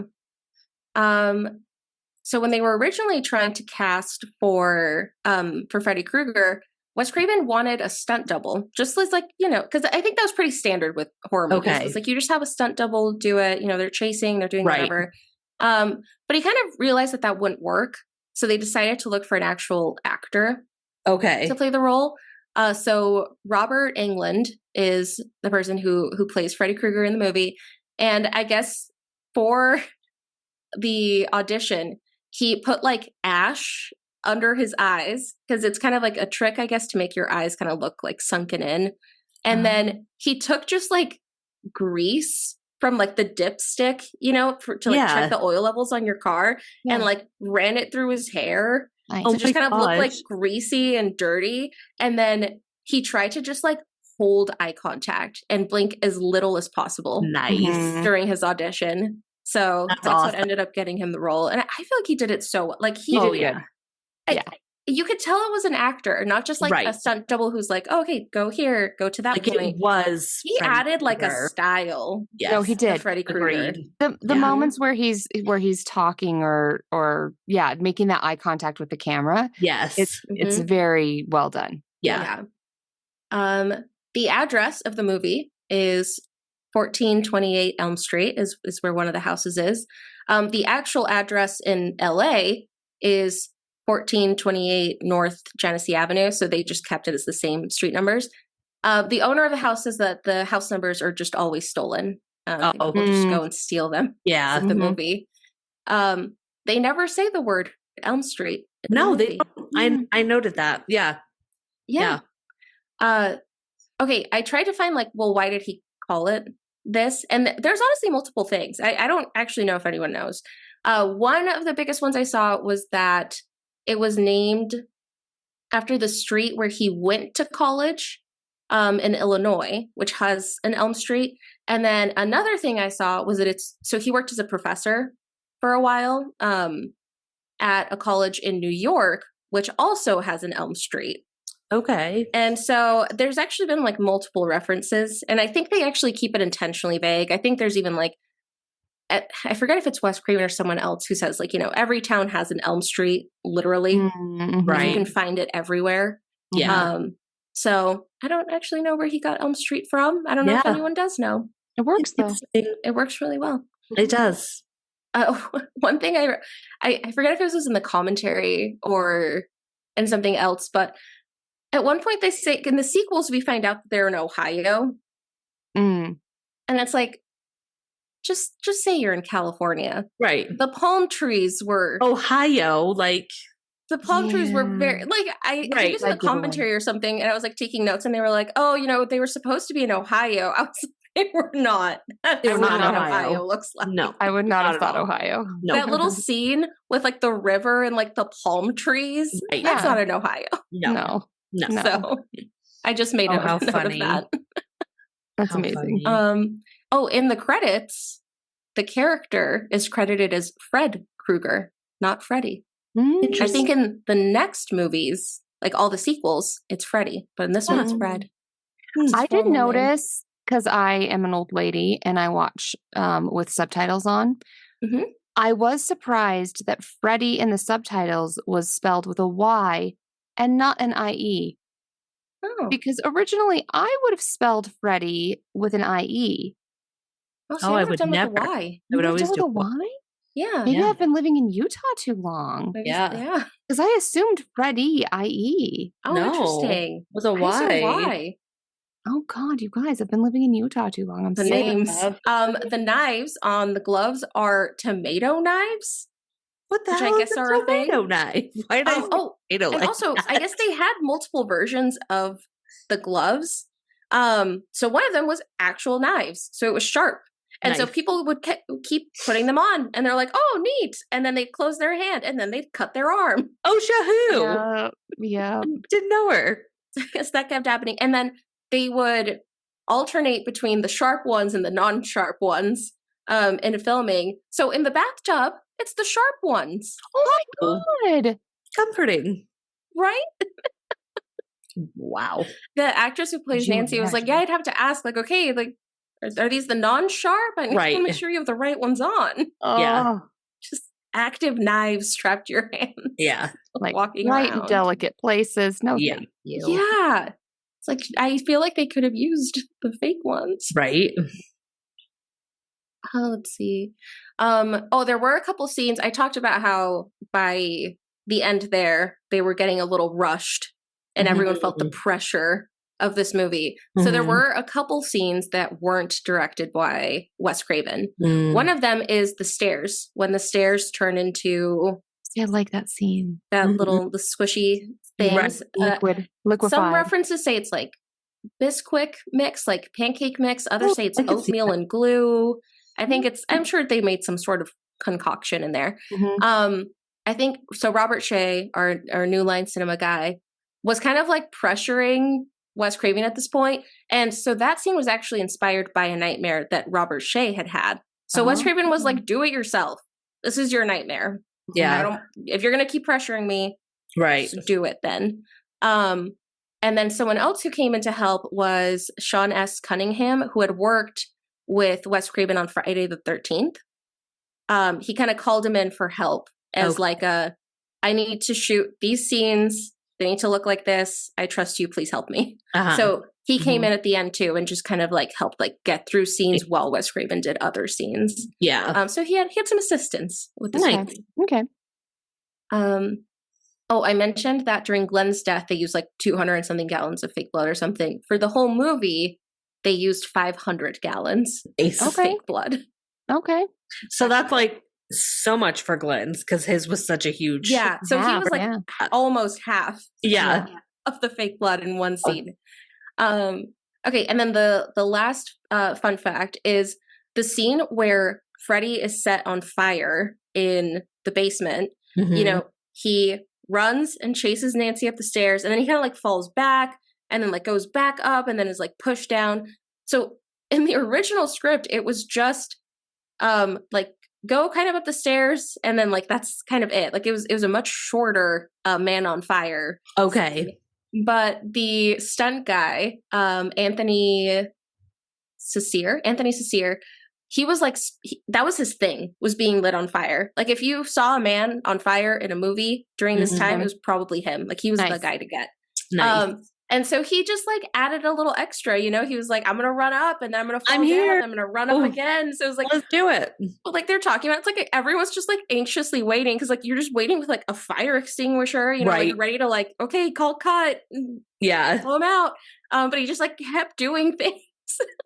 Just soaking in every moment that he can. Honestly, it worked. He's got a passion in life. You know, he has a craft and he's going to. I think Wes Craven was really excited. He's like, I'm so happy you're my stunt man. That's awesome. And that's the last of the fun facts. Those are good fun facts. Gosh, Like, wow. I feel like what a production. Yeah. This was. Seriously. Yeah. What a journey.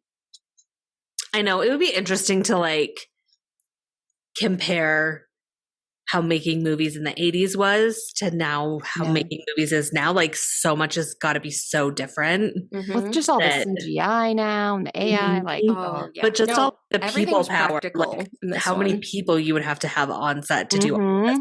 Wild. Yeah. Oh, all right. Well, I think that's a good time to do our ratings. Because here on Spooky Sips, we don't give stars, we give sips. Yeah. So out of 5 sips, how many do you give this classic movie? I feel like this one's hard. I know. I agree. I feel like, kind of like we've done with a lot of the movies, you have to give it credit for the longevity and just the way that this movie has just become an iconic movie in the horror world. There are some things that bother me about the movie, like the bad special effects, the less than ideal acting, but that take me out of it a little bit. But there's also so much good that just I feel like you couldn't get if it was a different movie. Yeah. So I fully recommend it. I highly enjoy it. I have watched it multiple times and I will watch it again. So I'm going with a 3.75. Okay. Yeah. Very good movie. Yeah. I think I would have to go with a 3 for me. Okay. Because I still really enjoyed it, would recommend it. I think just the fact that it's a classic, you have to see it.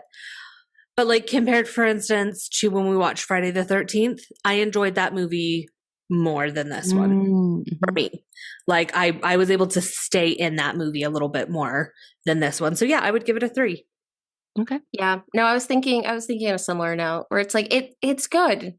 And when it came out, I think it did a lot that was different and there's a lot of it that's really interesting. But yeah, I think just when I compare it to other movies, I think I enjoy Scream more. Yeah. I enjoy Nightmare on 13th. I enjoy Halloween. I think I put all of them a little bit above this movie. So I was also thinking a 3. Yeah. 3 out of 5. Very solid. Worth watching. Totally. But like not like absolute favorite. Agreed. Yeah, definitely. Very, very similar. I just think for me, it's like more the concept like bumps it up. Oh, yeah. I just think the concept is so good that I have to give it a little bit higher. So definitely. Very fair. All right. So I don't think I've ever been so excited to say what we're watching next. You guys, I know I did dry January, but we have to be drunk while watching and then while recording. Yes. Yeah. Like we have to. Well, we have to because there's no other way that I could get through it if we weren't. Yeah. Yeah. Personally, because I've tried and I've failed. I've actually never seen this movie in completion because I've never made it through. So we thought 'tis the season of Valentine's Day. It's romantic. Love is in the air. So we're watching Twilight. Yeah, we are. Oh my god. It's happening. I know it's not a horror. I mean, we should specify. We realize this is not a scary movie. It's horror. Scary for much different reasons. It has a vampire in it. I guess we'll say vampire, which is a scary thing. Counts. It counts. It counts. But we're watching. Well, you do it, Brandon. Yeah, we're watching Twilight. I'm so excited. All right. I can't wait. Oh, get sipping first because you'll want it. Yeah. And get to watching. And we'll see you next time on Spooky Sips. Okay, bye. Cute. Oh my gosh. Thank you for listening to Spooky Sips. If you enjoyed this episode, don't forget to rate, review, and subscribe wherever you're listening. To stay up to date on all the spooky things we're up to, Follow us on Facebook and Instagram at spookysips_podcast. And if you want to help support the podcast, consider buying us a coffee, or really a cocktail. We are completely independent, so every little bit goes a long way to keeping our podcast running and improving. Thanks again for listening, and we'll see you in 2 weeks.